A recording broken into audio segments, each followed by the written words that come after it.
কুত্তার বাচ্চা, তুই আমার ফোন ধরেছিস কেন? জীবনে এমন ফোন চোখে দেখেছিস? আমার কিছুতে হাত দিয়েছিস তো তোর বাসা থেকেই আমি চলে যাব। কথাগুলো বলেই নীলা চলে গেল। আর আমি নিচের দিকে তাকিয়ে আছি, চোখ দিয়ে ঝাপসা দেখছি সব। হয়তো চোখের পানি এসেছে, পানিটা মুছে রুমে গেলাম।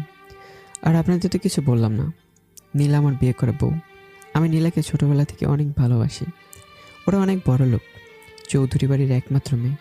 আর আমি ওদের বাড়ির কাজের ছেলে। অল্পতেই সবার মন জয় করে ফেলেছি। আর সবাই অনেক ভালো মানুষ। একটা দুর্ঘটনায় ওর সাথে আমার বিয়ে হয়। ওর অনেক বড় জায়গায় বিয়ে হওয়ার কথা ছিল, কিন্তু বিয়ের দিনে কি ছেলেটা অন্য একটা মেয়েকে নিয়ে পালিয়ে যায়। আর এই কথা নীলার বাবা শুনে হার্ট অ্যাটাক করে। পরে ওনার সামাজিক মর্যাদা যেন নষ্ট না হয়, সেজন্য ওই রাতেই আমার সাথে নীলার বিয়ে হয়। আর বাসর রাতেও নীলা আমাকে অনেক অপমান করে। আমাদের বাসর রাতের ঘটনা। সবার মতো আমি অনেক খুশিতে বাসর ঘরে ঢুকলাম। আর নীলাকে যেহেতু ছোটোবেলা থেকে ভালোবাসতাম, তাই তাকে পেয়ে অনেক খুশিতে বাসর ঘরে ঢুকলাম। ঢুকার সাথে সাথে নীলা বলা শুরু করলো, দেখ আবিদ, তুই আমাদের বাড়ির কাজের লোক, তোর সাথে আমার মানায় না, তাই আমার উপর স্ত্রীর অধিকার ফলাতে আসবি না। কিন্তু তুমি তো আমার বিয়ে করা বউ। কি বললি তুই? আমার হাসি মাখা মুখটা নিমিশেই শেষ হয়ে গেল।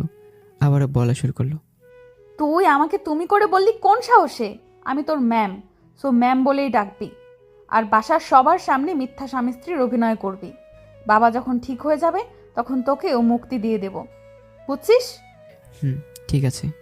আর আমার কোনো ব্যাপারে নাক গলাবি না, আর আমার কোনো কিছুতে তোর ওই নোংরা হাত দিবি না। ঠিক আছে ম্যাম, আপনি শুয়ে পড়ুন, আমি বারান্দায় চলে যাচ্ছি।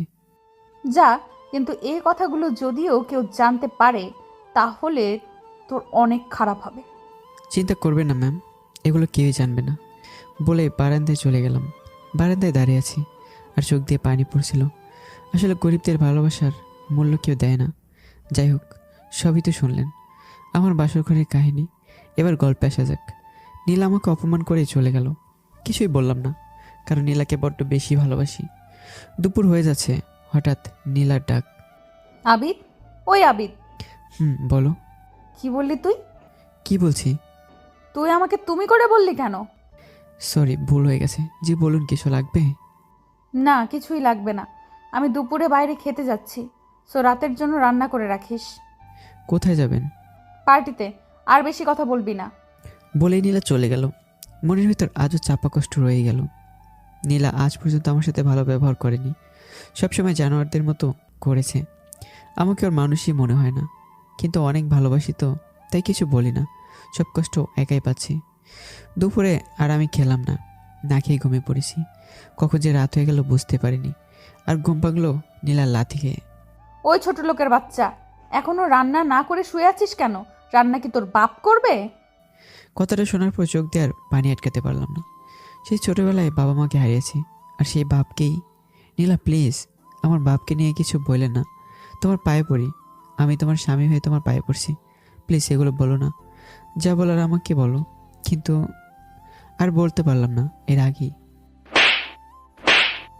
ছোট লোকের বাচ্চা, তোকে না বলছি আমাকে তুমি করে বলবি না?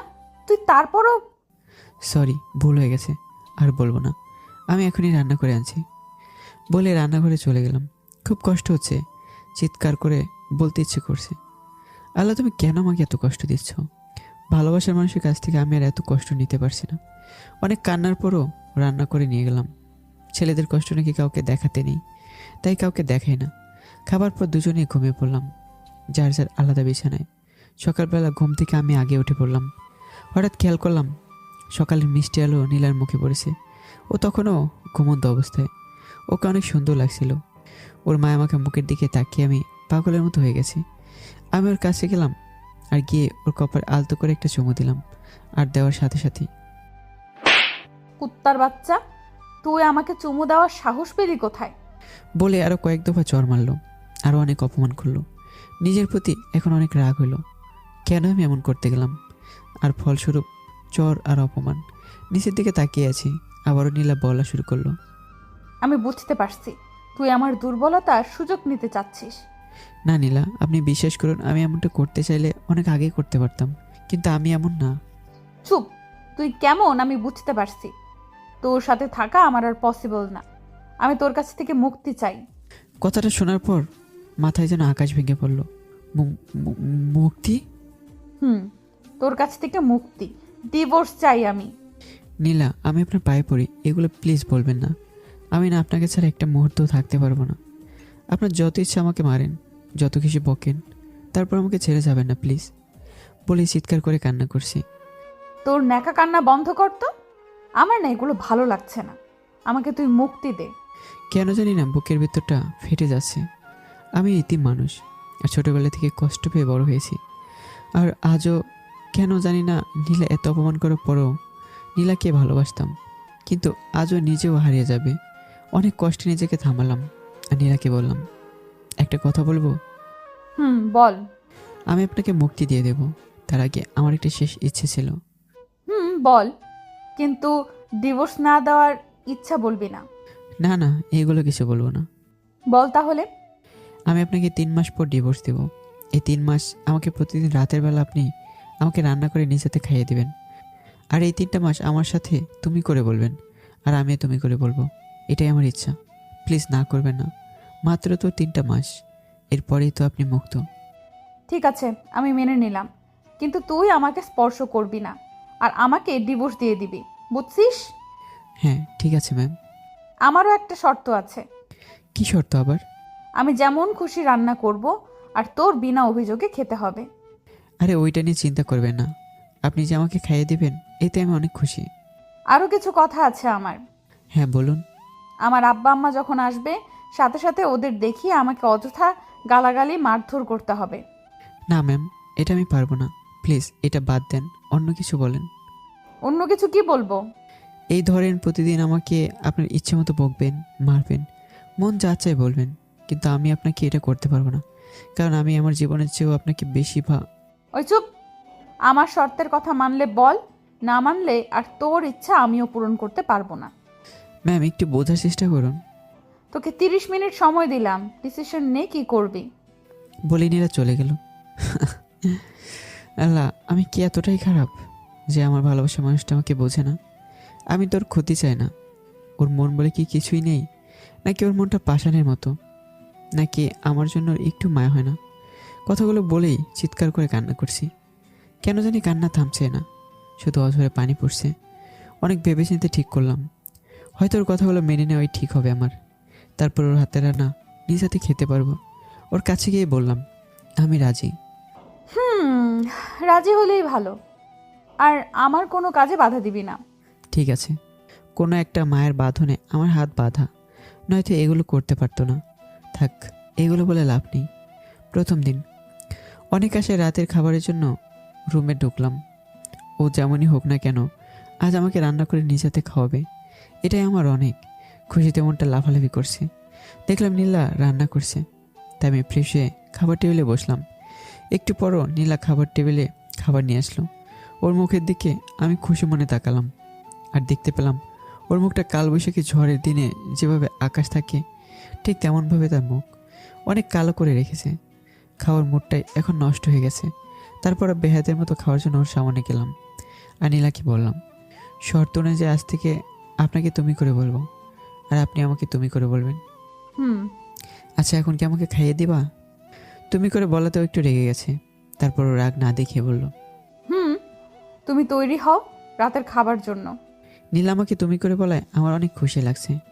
ভালোবাসার মানুষের কাছে একটু কিছু পেলেই সেটা অনেক বড় কিছু। সেটা হয়তো সবাই বুঝে না। আমি একটা ধ্যানে পড়ে গেলাম। নীলাটাকে ধ্যান ভাঙলো। ওই আবিত্তা, শুনছো? হ্যাঁ, আমি খাবারের জন্য তৈরি, দাও খাবার, আর আমাকে খাইয়ে দাও। আর জানো আমি না আজকে অনেক খুশি। খুশি কেন? আরে খুশি হব না কেন, তুমি আমাকে নিজ হাতে খাইয়ে দিবে, সেটা কি যে সে ব্যাপার? ঠিক তাই।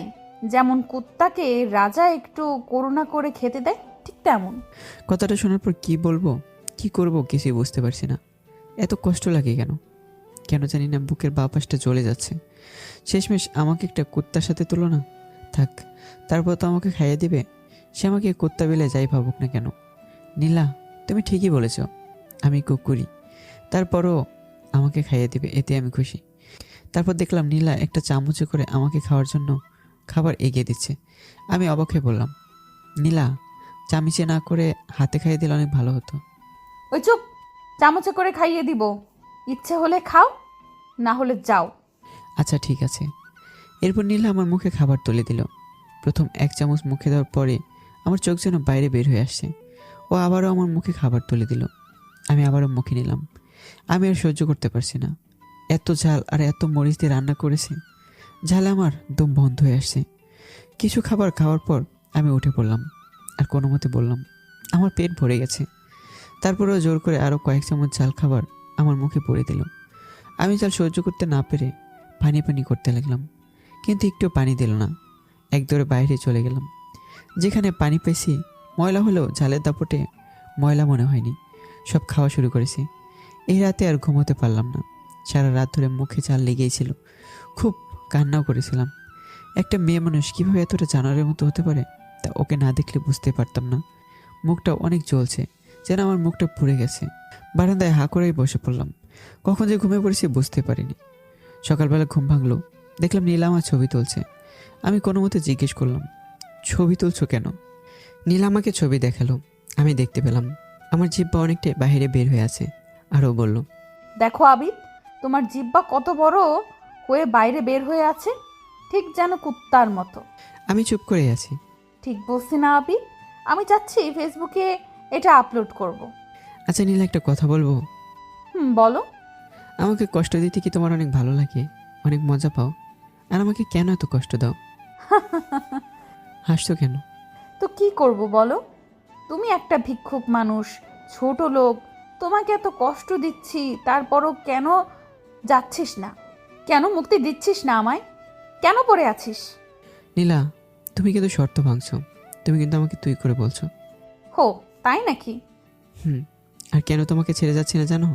কারণ তোমাকে আমার জীবনের চেয়েও বেশি ভালোবাসি, এটাই কারণ। রাখো তোমার ভালোবাসা। আমার কাছে ভালোবাসার কোনো মূল্য নেই। আর তোমাকে কষ্ট দিতে আমার অনেক ভালো লাগে। এটা যেন আমার দৈনন্দিন রুটিনে পরিণত হয়ে গেছে। নীলা হাসছে, আর আমি শত কষ্টের পরও তার হাসি মাখা মুখের দিকে তাকিয়েছি। অনেক ভালো লাগছে, কষ্টগুলো ভুলে যাচ্ছি। ওই, তুমি হাঁ করে কি দেখছো? তোমাকে মারলে কেন? আমার দিকে এইভাবে হাঁ করে তাকিয়ে আছো কেন? এখনো আমাকে মুক্তি দিচ্ছ না কেন?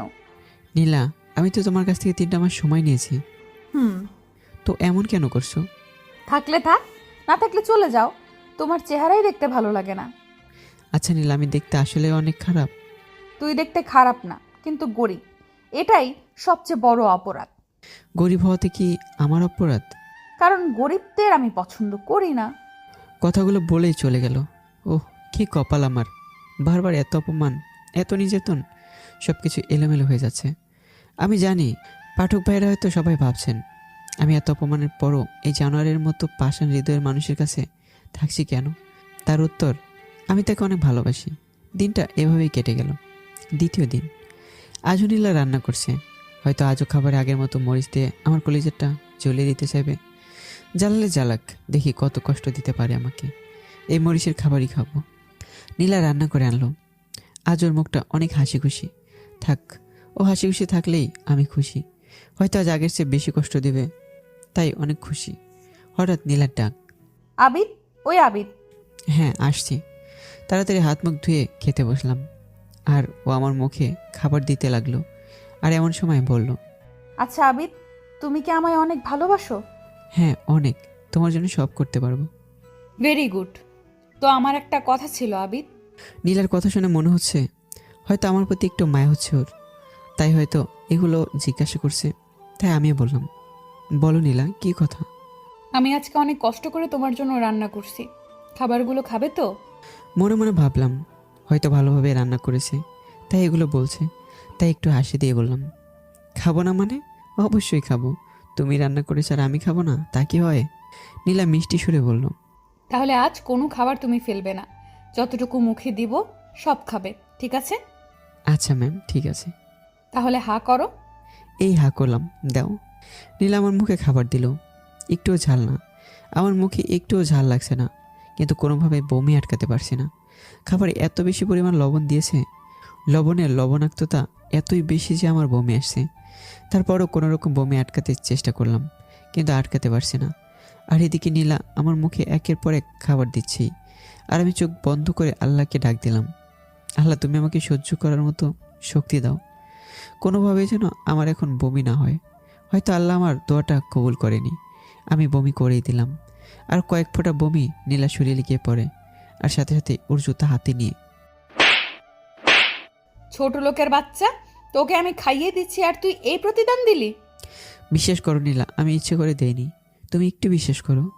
চুপ, তোর এর জন্য শাস্তি পেতে হবে। নীলা কি বলছো এসব? চুপ কর, নয়তো আমি এক্ষুনি তোর এই ভাঙ্গা বাসা থেকে চলে যাব। না না নীলা, বলো কি শাস্তি? আজ সারা রাত তুই এক পায়ে ভর করে দাঁড়িয়ে থাকবি, একটুও ঘুমাতে পারবি না। এটা কিভাবে সম্ভব? এটাই করতে হবে। আচ্ছা আমি মেনে নিলাম, কিন্তু তারপর আপাতত তুমি চলে যেও না। ওই দিন সারা রাত এক পায়ে দাঁড়িয়ে রইলাম, আর ওই লবণের খাবার খেয়ে পেটে সমস্যা হয়েছে। মোট কথা ওই রাতটা আমার কাছে জাহান্নামের মতো মনে হয়েছে। খুব কান্না করছিলাম। আজ বাবা মা নেই, তারপরও কত কষ্ট। ওর মন বলে হয়তো কিছুই নেই, হয়তো শত্রুকে এমন সাজা দেয়া হয় না। থাক, দেখা যাক কতটা দিতে পারে। পরের দিন অসুস্থতার জন্য রাতের ঘুমের জন্য বিছানা থেকে উঠতে পারছিলাম না। খুব খারাপ লাগছিল, কিন্তু তারপরও ছাড় পেলাম না। আমার উপর আবারও শারীরিক নির্যাতন করলো। প্রায় 3 দিন অসুস্থ ছিলাম, তারপরও ওই মরিচের গুঁড়া লবণ বেশি দেওয়া খাবারের থেকে রক্ষা পাইনি।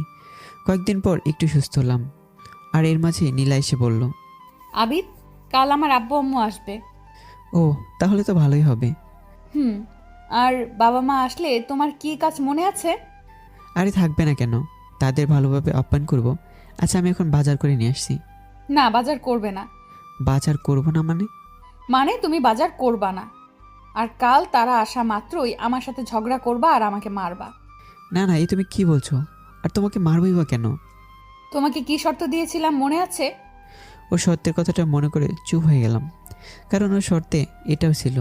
দীর্ঘ শ্বাস ফেললাম, তারপর ঠিক আছে বলে অন্য রুমে চলে গেলাম। পরের দিন নীলার কথা মতো ওর আব্বা আম্মু আসলে ওর সাথে অযথাই ঝগড়া করলাম। নিজের হাত পা অনেক কেঁপেছিল, তারপরে কিছু করার নেই। ওর আব্বু আম্মু আমাকে অনেক কথা শুনে চলে যায়। ওর আব্বু বলেছিল, ছি আবির, তুই এতটা নিচু?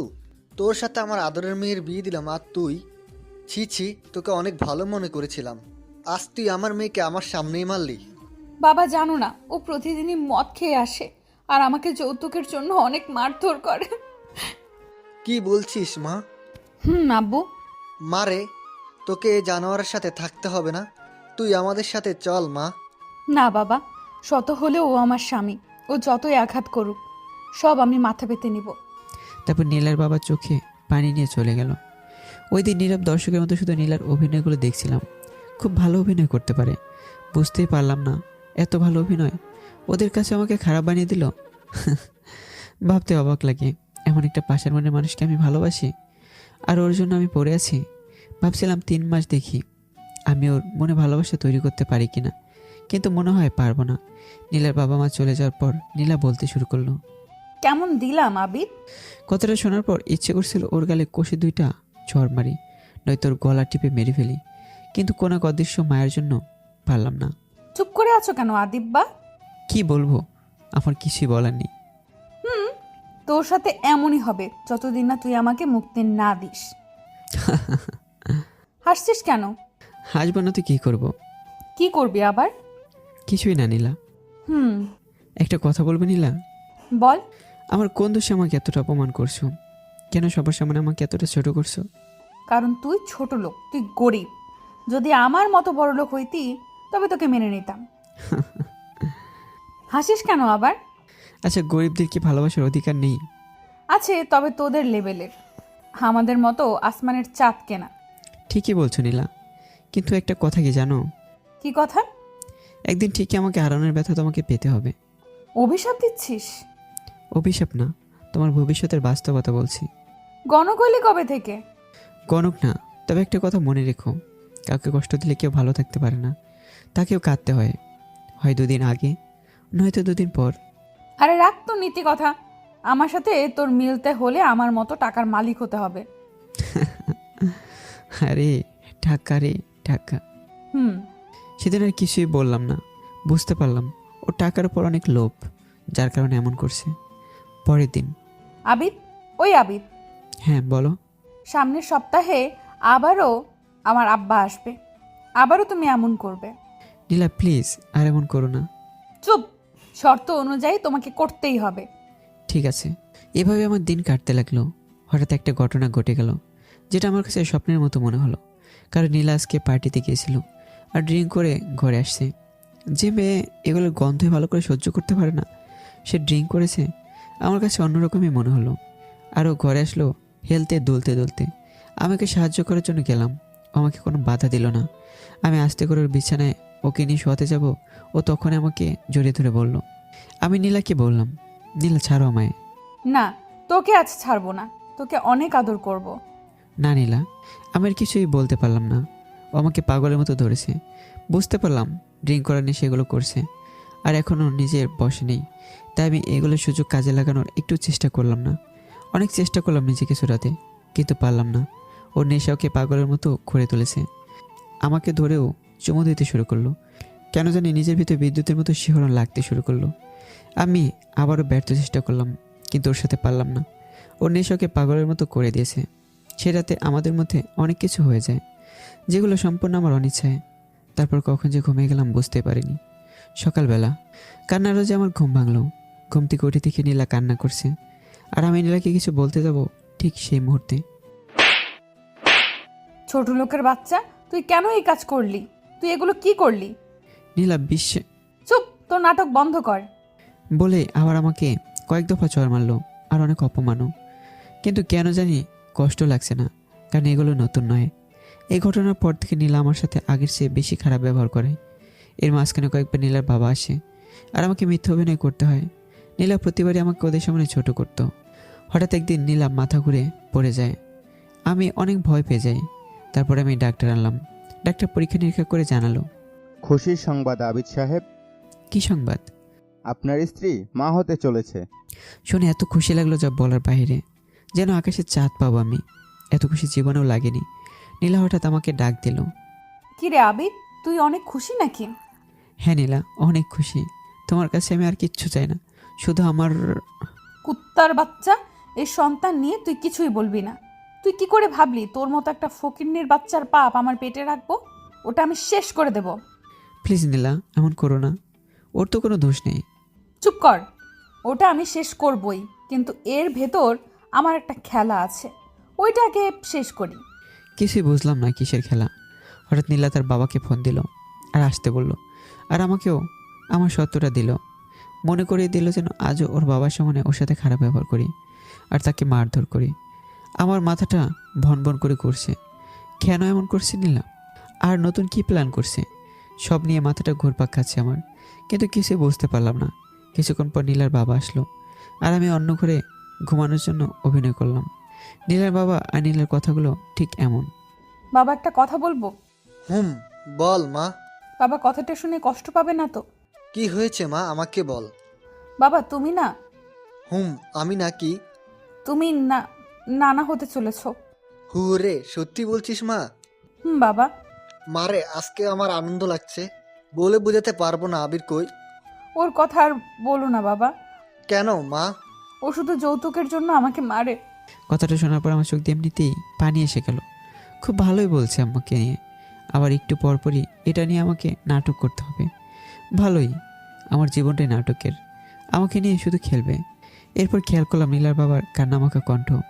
ও এমন তো ছিল না, আর কেন এমন করছে ও? বাবা, আবির জানো কি বলেছে? কি বলেছে? 3 দিনের ভেতর 10 লক্ষ টাকা না দিলে আমার পেটের সন্তান মেরে ফেলবে। কথাগুলো শুনে আমার মাথায় যেন আসমান ভেঙে পড়লো, পায়ের নিচ থেকে মাটি সরে গেল। কি বলছে ও? আমি তো এমন কিছুই করিনি। আর টাকা নিয়ে ও কী বা করবে? হঠাৎ শুনতে পেলাম নীলার বাবা বলছে, আমি কালই টাকা পাঠিয়ে দিব, তুই চিন্তা করিস না মা। বলে হাসি মাখা মুখে এসে কান্না ও কষ্ট ভরা হৃদয় নিয়ে উনি চলে গেল। আর যাওয়ার আগে একবার আমার রুমে এসে বলল, বাবা, তুই আমার মেয়েটাকে কষ্ট দিস না। বলে চলে গেল। আবারও মনটা ভেঙে গেল। একটা মানুষ এতটা জঘন্য হতে পারে আগে জানতাম না। আমি মনে মনে অনেক কষ্ট পেলাম, আর মনে মনে বললাম, নীলা, একদিন ঠিকই এর মাসুল তোমাকে দিতে হবে। এভাবে দিনগুলো কাটতে লাগলো আমার। দেখতে দেখতে প্রায় 3 মাস হয়ে যাচ্ছে। এরই মধ্যে নীলা অনেকগুলো টাকা ওর বাবার কাছ থেকে আনে, কিন্তু টাকাগুলো দিয়ে কি করলো, কোথায় আছে, সবই আমার অজানা। কিন্তু সব দোষ হয়তো আমারই পড়বে। 3 মাস পূর্ণ হতে মাত্র কয়েকটা দিন। হঠাৎ নীলা আমাকে এসে বলল, কিরে আবিদ, ডিভোর্স কই? নীলা, এটা না নিলে হয় না। চুপ কর। নীলা, তোমার পেটে আমাদের সন্তান, ওর কথাটুকু একটু ভাবো। ভাবছি তো, তবে আজ একটু ভালোভাবেই ভাববো। তুমি এমন করছো কেন নীলা? শুনবি নাকি? হ্যাঁ, বলো নীলা। তাহলে শোন, আমি একটা অনেক বড়লোক ছেলেকে ভালোবাসি, অনেক টাকার মালিক, তোর মতো ফকিন্নি না। তাহলে তো ওকেই বিয়ে করতে পারতে। করতাম, কিন্তু তোর জন্য হলো না। আমার জন্য? তোর জন্য। ওই দিন আমার বিয়েটা ভেঙে যাওয়ার পর আমি ওকেই বিয়ে করতাম, কিন্তু আব্বু আমাকে তোর সাথে বিয়ে দিল। তুমি তোর কথা বলতে পারতে। বলেছিলাম, কিন্তু লাভ হয়নি। আব্বু তোকে অনেক ভালোবাসতো, তাই সেদিন আমার ভালোবাসাকে মূল্য না দিয়ে তোর বিশ্বাসকে বাবা ভালোবেসে তোর মতো ফকিন্নির সাথে আমার বিয়ে দেয়, যার কারণে আমার স্বপ্নের রাজপ্রাসাদ সহ রাজপুত্রকে হাতছাড়া করি। আর এটার জন্য তুই দায়ী। এতক্ষণে আমার কাছে কিছুটা পরিষ্কার হয়ে যাচ্ছে কেন এমন করে আমার সাথে। আমি বললাম, নীলা, তার জন্য আমি কিভাবে দায়ী হলাম? আর আমাকে কেন তোমার বাবার সামনে এত ছোট করলে? তোর জন্য সব হইছে। তোকে বাবা ভালোবেসে এসব করেছে, তাই সবার আগে বাবার কাছে তোকে খারাপ বানালাম। আর এখন এমন একটা কাজ করব, তুই সারা জীবনের জন্য বাবার কাছে খারাপ হয়ে থাকবি। নীলা, কি বলছে এসব? চুপ কর। নীলা বলেই ওর বাবাকে কল দিল। বাবা, আমাকে বাঁচাও, আবিদ আমাকে যৌতুকের জন্য মেরে ফেললো। বাবা বাঁচাও বাবা। ফোনটা কেটে দিল নীলা। ওপাশে কল আসছেই তো আসছেই, কিন্তু নীলা রিসিভ না করে বলল, দেখলি আবিদ, কি বললাম? নীলা, তুমি ঠিক আছো তো? কেন আমার মিথ্যা বললে? আমি তো কিছুই বলিনি। শোন আবিদ, তুই বাবাকে দেখিয়ে এত কিছু করিস, আর আমি বাবাকে তোর নামে এত কিছু বলি, তারপরও উনি কেন জানি তোর সামনে একটু রিয়াকশন দেখালেও আমার সামনে বাবা এটা সহজভাবে মেনে নেয়। ডিভোর্সের কথা বলাতে বাবা আমাকে কিছুদিন আগে মারছেও। বুঝতে পারলাম তুই ডিভোর্স দিলেও বাবা আবার আমাকে তোর গলায় ঝুলাবে, তাই আজ নতুন নাটক সাজালাম। আর তোর সন্তান, ওটাও এখন শেষ করার মাধ্যমে আমার প্ল্যান শেষ করব।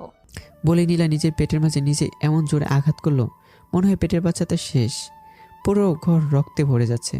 নীলা মাটিতে লুটে পড়ল, আর আমি নীলাকে দৌড়িয়ে ধরলাম। আর নীলা এতক্ষণ যা বলছিল সব রেকর্ড করছিলাম, কিন্তু ও হয়তো জানে না রেকর্ড করা কথাগুলো আমার ফোনে ছিল। কিন্তু পরে নীলাকে দৌড়তে গিয়ে ফোনটা এক সাইডে রাখলাম, কিন্তু কোথায় রাখলাম এত চাপের পরে কিছু আর মনে থাকলো না। তারপর ওকে যেই মাত্র হাসপাতালে নিতে যাব, তখনই নীলার বাবা পুলিশ নিয়ে আমার সামনে হাজির। নীলার বাবা নীলার অবস্থা দেখে আমাকে বলল, এটা তুই কি করলি আবির? তুই টাকার জন্য আমার মেয়েকে মেরে ফেললি? বলেই কান্না করে দিয়েছে। বিশ্বাস করেন, আমি এগুলো কিছুই করিনি। একদম চুপ। তুই আমার মেয়েকে কেন এটা করলি? আব্বা প্লিজ, এখন এসব কথা বলার সময় না। এখন তাড়াতাড়ি নীলাকে হাসপাতালে নিয়ে যেতে হবে, এক্ষুনি চলুন। যাবো তো, তার আগে তোর ব্যবস্থা করছি। ওসি সাহেব এখনো বসে আছেন কেন? ওকে গ্রেপ্তার করুন, ও একটা খুনি। না, আমি কিছুই করিনি। আর কিছুই বলার সময় পেলাম না। পুলিশ আমাকে গ্রেপ্তার করে নিয়ে যাচ্ছে, আমার কোনো কথাই শুনলো না। আর অন্যদিকে নীলার বাবা নীলাকে হাসপাতালে নিয়ে যাচ্ছে, আমার কোনো কথাই পুলিশও শুনলো না, থানায় নিয়ে গেল। সেদিন নীলার কী হয়েছিল আর আমার সন্তানের কী হয়েছে কিছুই জানতে পারলাম না। আল্লাহর কাছে অনেক কেঁদেছিলাম, আল্লাহ যেন নীলাকে আর আমার সন্তানকে সুস্থ করে দেয়। কিন্তু আমি কিছুক্ষণ পর কি হলো সেটা নিয়ে নিজেও ভাবতে পারলাম না। নীলার বাবা থানায় আসলো, আর অনেকগুলো টাকা ওসিকে দিয়ে গেল, আর কি যেন বলল। তারপর উনিসহ ওসি সাহেব আর কয়েকজন পুলিশ আমার কাছে আসলো।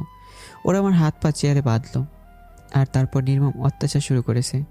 আমি শুধু আল্লাহকে ডাকছিলাম, কিন্তু বেশিক্ষণ ডাকতে পারলাম না। জ্ঞান হারিয়ে ফেললাম। কখন জ্ঞান ফিরল জানি না। জ্ঞান ফেরার পর দেখলাম নীলার বাবা আমার সামনে চেয়ারে বসে আছে। আমি কোনো মতে নীলার বাবাকে বললাম, নীলা কেমন আছে আর আমার সন্তান কেমন আছে? নীলার বাবা সাথে সাথে আমার গালে, কুত্তার বাচ্চা, তুই আমার মেয়েটাকে মেরে এখনো জিজ্ঞাসা করছিস? বিশ্বাস করুন আমি এগুলো কিছুই করিনি, সব নীলা এগুলো করেছে, যেন আপনি আমাকে খারাপ ভাবেন। চুপ, একদম চুপ। তুই আমার কাছ থেকে এত টাকা নিয়েও আমার মেয়েকে ঠিক মতন রাখলি না কেন? তোর যত টাকা লাগতো সব তো দিয়েছি, তাহলে কেন এমন করলি? বিশ্বাস করুন আমি কোনো টাকা নিইনি, আর আমি এমন করিও নি। বলে ওসিকে ডাক দিল, আর একটু পরেই আবার অমানসিক নির্যাতন শুরু করলো। পুরো থানা জুড়ে তখন একটা চিৎকার ছিল, আমি নির্দোষ, দরকার পড়লে আমাকে মেরে ফেলুন, তারপর এমন মিথ্যা অপবাদ দেবেন না। কিন্তু কে আমার কোনো কথা শুনলো না, আমাকে একের পর এক নির্যাতন করে যাচ্ছে। আমি অনেকবার জ্ঞান হারিয়ে ফেলি। সেদিন নীলার প্রতি সব ভালোবাসাগুলো কেন জানি ঘৃণায় পরিণত হতে লাগলো। পরপর 3 দিন আমার নির্যাতনের পর আমাকে কাঠগড়ায় তোলা হলো।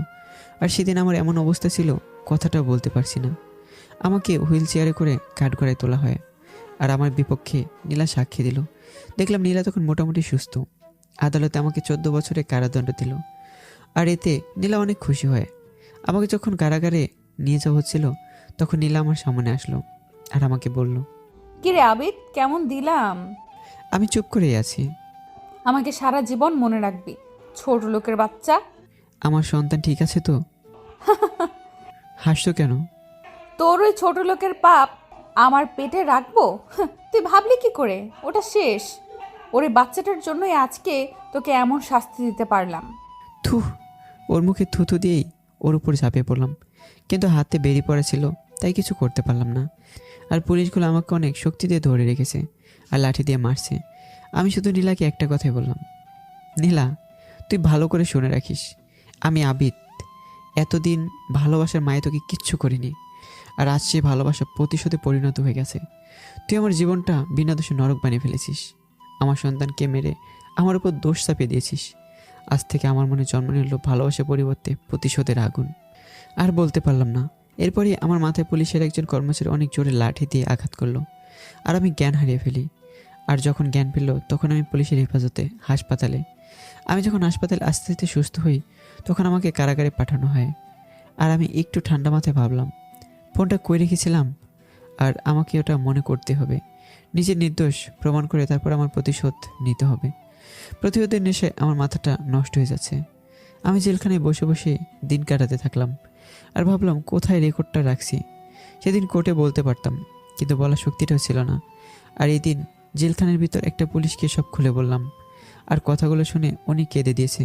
আসল পুলিশের ভিতর অনেক ভালো মানুষও আছে, তার প্রমাণ আব্দুর রহমান ভাই। আর হ্যাঁ, আব্দুর রহমান ভাই একজন পুলিশ। ওনার সাহায্যে ওনার ফোন নিয়ে আমার সহকারীকে ফোন দিলাম, আর বললাম আমার রুম থেকে খুঁজে আমার ফোনটা নিয়ে আসতে, আর যত টাকা লাগে ভালো একটা উকিল ধরতে। ও তাই করলো, আর আমার ফোনটা পেয়ে গেল। সমস্ত সাক্ষ্য পেয়ে জজ সাহেব মুক্ত করে দিল আমাকে, আর নীলার বিরুদ্ধে আইনগত ব্যবস্থা নিতে চাইল। আর তখন জজ সাহেবের পায়ে পড়ে গেলাম, বললাম ওকে যেন কিছু না করা হয়। অনেক রিকোয়েস্টে জজ সাহেব মেনে নিল। ওই দিন কেন জানি জজ সাহেবও কেঁদে ফেলেছে, তাও আবার আমার সমস্ত নির্মম ঘটনা শুনে। আমি ওনার কাছ থেকে দোয়া নিয়ে বের হয়ে আসলাম। শুরু করে দিলাম নতুন জীবন, যে জীবনে প্রতিশোধের আগুন। সবাই ভাবতে পারেন জজ সাহেব আইনগত ব্যবস্থা নিতে চাইলে আমি না করলাম কেন? কারণ ওর শাস্তি আমি নিজেই দেব। নিজের প্ল্যানগুলো শুরু করলাম। পরের দিন নীলার বাসায় উকিল সাহেব নোটিশ নিয়ে গেল, আর তখনই নীলার বাবা আসলো। উকিল সাহেব, কি ব্যাপার আপনারা? চৌধুরী সাহেব, আগামী 1 মাসের ভিতর আপনার বাসা, মিল, ফ্যাক্টরি সবকিছু খালি করে দিতে হবে। মানে কি উকিল সাহেব? কোর্ট থেকে নির্দেশ এসেছে। এই দেখুন কোর্টের নির্দেশ। কে নোটিশ পাঠিয়েছে উকিল সাহেব? উনি এই বাড়ির সত্যিকারের মালিক, এই বাসার সত্যিকার মালিক আবার কে? মিস্টার আবিদ হাসান রনি, যাকে সবাই এক নামে চেনে, কিন্তু ভালো করে কেউ দেখেনি। এটা আবার কোন আবির? এই বাড়ির মালিক ফারুক চৌধুরীর একমাত্র ছেলে আবিদ চৌধুরী। কি বলছেন উকিল সাহেব? ও স্যার তো অনেক আগেই মারা গেছেন। কিন্তু তার ছেলে এখনো বেঁচে আছে। কি বলছেন? ছোট সাহেব এখনো বেঁচে আছে? এখনো বেঁচে আছে। কিন্তু তিনি যে বেঁচে আছেন তার প্রমাণ কি? এই নিন তার প্রমাণ। তারপর উকিল সাহেব ওনার হাতে অনেকগুলো কাগজ দিল। কাগজগুলো দেখে নীলার বাবা বলল, আমাদের ছোট সাহেব এখন কোথায়? ওনাদের সম্পত্তি এতদিন আগলে রেখেছি। ওনার সম্পদ ওনার হাতে বুঝিয়ে দিতে পারলে আমি মোরও অনেক শান্তি পাবো। আমাদের ছোট সাহেব আবিদ চৌধুরী কোথায়? খুব শীঘ্রই আসবেন উনি, আর আপনারা আপনাদের সব কিছু গুছিয়ে বাড়ি খালি করুন। বলে উকিল সাহেব চলে আসলেন। আর এই খবরটা পেয়ে আমি অনেক খুশি হলাম। এতদিন পর আমি আমার নিজের পরিচয় প্রকাশ করব। ভাবতে অবাক লাগছে, বাড়ির মালিক হয়ে আমি একটা লোভী পাষাণ হৃদয়ের মানুষের জন্য 5টা বছর চাকরগিরি করেছি, আর তার প্রতিদান আমাকে ভয়াবহ ভাবে দিল। এর প্রতিশোধ আমি হারে হারে নেব। প্রতিশোধের আগুন বুকের ভিতর ধাও ধাও করে জ্বলছে। এর পরের দিন নীলাদের ভার্সিটির প্রফেসর আমার কাছে আসলো আর অনেক সংবর্ধনা জানালো। উনি এসে আমাকে বলল, আবিদ চৌধুরী, আপনাকে পেয়ে আমরা ধন্য। আরে কি বলছেন স্যার এগুলো? ঠিকই বলছি স্যার। প্লিজ স্যার, আমাকে স্যার বলে লজ্জা দেবেন না। আপনি আমার বাবার বয়সী আর আমি আপনার পুত্রের সমানই। তাই প্লিজ আমাকে নাম ধরে বললেই খুশি হব, আর তুমি করে বললে আরও বেশি খুশি হব। বলার পরে উনি হো হো করে হেসে দিলেন আর বললেন, ঠিক আছে, শোনো বাবা, তোমার বাবা যেমন ছিল তুমিও ঠিক তেমন ভালো মানুষই, কোনো পরিবর্তন নেই। স্যার যখন ছিল আমাদের ভার্সিটিতে অনেক উন্নয়নমূলক কাজ করেছেন, আর এত বছর পর তোমাকে পেয়ে আমরা খুশি। আর তুমিও যদি আমাদের ভার্সিটির দিকে একটু নজর দিতে। ঠিক আছে স্যার, আর বলতে হবে নাকি? বাবা আপনাদের পাশে ছিলেন, আমিও চেষ্টা করবো আপনাদের পাশে থাকার জন্য। বাবা। হ্যাঁ স্যার। তাহলে একটা কথা বলবো। হ্যাঁ বলুন। কিছুদিন পর আমাদের ভার্সিটিতে সাংস্কৃতিক অনুষ্ঠান, সেখানে তুমিও যদি থাকতে। হ্যাঁ অবশ্যই থাকবো। তোমাকেই প্রধান অতিথি দিব। এক দিক দিয়ে প্রধান আর অন্য দিক দিয়ে তোমাকে সবার চেনাও হলো। ঠিক আছে স্যার, আপনার যা ভালো মনে হয়। তাহলে আজ আসি বাবা। দুপুরের খাবারটা তো খেয়ে যান। না বাবা, ওটা অন্য দিন করব। বলে প্রফেসর স্যার চলে গেলেন। আমি ওখানে যেতাম না, কিন্তু নীলার ভার্সিটি বলে কথা, তাই না করলাম না। নীলা আমাকে নতুন করে চিনুক। আস্তে আস্তে দিন গড়িয়ে ওই দিনটা এসে গেল। আমি আমার প্ল্যান মতো দামি কোট, টাই, ভালো জুতা, হাতে ঘড়ি, চোখে সানগ্লাস পরে আমার আগের পরিচয়ে ফিরে গেলাম। নীলার ভার্সিটিতে গেলাম, সাথে নিয়ে গেলাম আমার ফুল গেট আপ। চারদিকে বডিগার্ডের গাড়ি, মাঝখানে আমার গাড়ি। ভার্সিটিতে ঢুকতে অনেক মানুষ ভিড় জমালো আমায় দেখতে, কারণ ওই দিন নীলাদের ভার্সিটিতে সাংস্কৃতিক অনুষ্ঠানে আমার নামটা বারবার ওঠানো হয়েছিল, আর প্রধান অতিথি হিসেবেও গেলাম। ভার্সিটির চারদিকে এই একটাই স্লোগান ছিল, আবিদ চৌধুরী। কিন্তু কেউ সে আবিদ চৌধুরীকে চেনে না, তাই দেখার জন্য অনেক ভিড় জমে গেল। ভিতরে যাওয়ার জন্য যখন ঢুকতে যাব, দেখি অনেক আদবের সাথে অনেক মেয়ে আর ছেলেরা আমাকে সাদরে গ্রহণ করার জন্য ফুল নিয়ে এগিয়ে আসলো। তার মাঝে নীলাও আছে। ও আমাকে দেখেই একটা বড় মাপের শক খেলো আর হা করে তাকিয়ে রইল। ও হয়তো এটা ভাবতে পারেনি। অনুষ্ঠানে অনেক সম্মান করলো আমাকে। তারপর বাসার পথে রওনা দেব। চারদিকে বডিগার্ড। দেখলাম নীলা বারবার আমার কাছে ঘেঁষতে চাইলো, কিন্তু পারলো না। সেদিনও পরে নীলা কেন জানি আমার পিছনে ঘুরঘুর করতে লাগলো। কিছুদিন পর একা একা বাইরে বের হলাম হাওয়া বাতাস খেতে। হঠাৎ মেয়ে কণ্ঠে ডাক দিল। পিছনে তাকাতে দেখি নীলা। আমার প্রতিশোধের আগুনটা তখন দাউ দাউ করে জ্বলে উঠছে, আর বারবার আমার সন্তানের কথা মনে হচ্ছে। মন চাচ্ছে এখনই ওকে মেরে ফেলি, কিন্তু না, ওর সাজা আমি ওকে হারে হারিয়ে দেব। হঠাৎ ওর ডাকে ঘোর ভাঙলো। এই আবিদ, কোথায় হারিয়ে গেছো? তুমি করে বলায় প্রচণ্ড রাগ উঠলো। আজ আমার টাকার খবর পেয়ে তুমি? তারপর নিজেকে শান্ত করে বললাম, কি বলবো বলো। তুমি নাকি অনেক টাকাওয়ালা, ভালোই তো নাটক করতে পারো। তো টাকাগুলো কিভাবে পাইছো? চুরি করে নাকি ডাকাতি করে? রাগ আর ধরে রাখতে পারলাম না, ঠাস ঠাস করে দুইটা চড় দিলাম। নীলা একদম চুপ। দেখলাম ও গালে হাত দিয়েছে, চোখ দিয়ে পানি এসে গেছে। আমি আবারও বললাম, নীলা, আমি কাজের লোক না। আমি তোমাদের বাসায় কাজের লোক সেজেছি শুধু তোমার ভালোবাসি বলে। আমি শহরে সবচেয়ে বড় লোক মিস্টার ফারুক চৌধুরীর ছেলে আবিদ চৌধুরী। শুধু তোমাকে ভালোবাসতাম বলে তোমাদের ওখানে পরিচয় গোপন করে কাজ করেছি। কি কি কি বলছো? হ্যাঁ, যা বলছি তা সব সত্যি। আর কাল আবারও তোমাদের বাসায় যাব, তৈরি থেকো। নীলাকে কিছু বলার সুযোগ না দিয়ে আমি চলে আসলাম। আর ভাবতে লাগলাম, আগে আমার পরিচয় দিয়ে ওকে একটু আফসোস করাবো, তারপর প্রতিশোধ। বাসায় আসলাম, একা একা ছাদে বসে আছি, আর একটার পর একটা সিগারেট টানতে লাগলাম। আর রাত শেষ হলে কী করবো ভাবতে লাগলাম। এদিকে আমি আমার প্ল্যান নিয়ে বিজি, আর অন্যদিকে হয়তো নীলা তার আফসোস নিয়ে বিজি আছে। লোভীদের এমনটাই হয়। যাই হোক, রাতটা কেটে গেল। সকালবেলা উকিল সাহেবকে ফোন দিয়ে সব কিছু বলে দিলাম, যা যা করতে হবে। আর আমি আমার প্রস্তুতি নিলাম। উকিল সাহেব ওদের বাসায় গেল, গিয়ে আবার নীলার বাবাকে ডাক দিল। নীলার বাবা এসে জিজ্ঞেস করলো, আবার কি হয়েছে উকিল সাহেব? তেমন কিছু না, আপনারা যে বাড়ি ছেড়ে যাবেন সেটা মনে করিয়ে দিতে আসলাম। তখনই নীলা আসলো আর বলল, বাড়ি ছেড়ে চলে যাব মানে? আপনাদের বাড়ি ছেড়ে দিতে হবে। আমরা আমাদের বাড়ি ছেড়ে দিব মানে কি বাবা? এই উকিল সাহেব কি বলছে? হুমরে মা, বাসা সমস্ত সম্পত্তি আমার না, আমার স্যারের। কি পাগলের মতো বলছো? তোমার স্যার মানে? হুমরে মা, অনেক আগে আমি এই বাসার কাজ করতাম। এই বাসার মালিক তার একটা ছেলে ছিল, ছেলেকে নিয়ে আর বউকে নিয়ে থাকতো। তাহলে তারা কোথায়?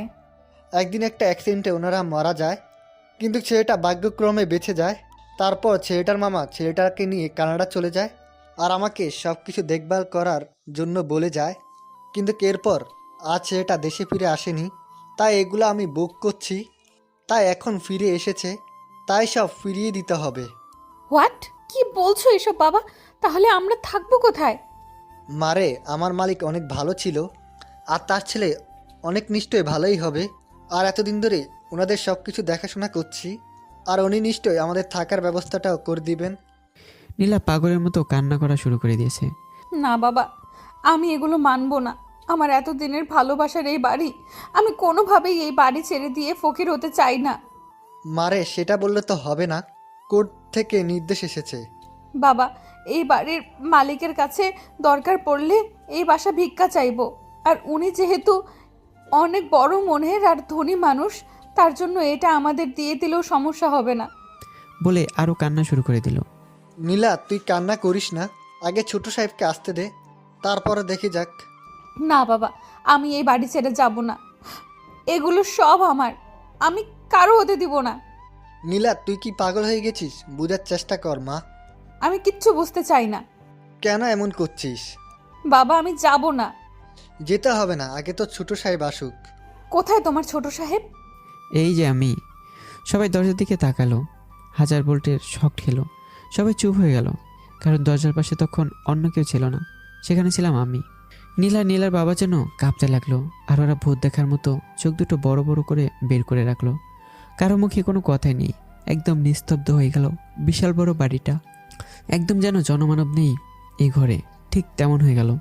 সবার নীরবতা ভাঙার জন্য আমি জোর কণ্ঠে বললাম, আমি সে আবির চৌধুরী। আবির, তুই? আবিদ, তুই? ও পড়ে গেল, আবার দাঁড়ালো, আর নীলার বাবা ধমক দিয়ে বলল। আর তখনই চিৎকার করে বললাম, চুপ, একদম চুপ।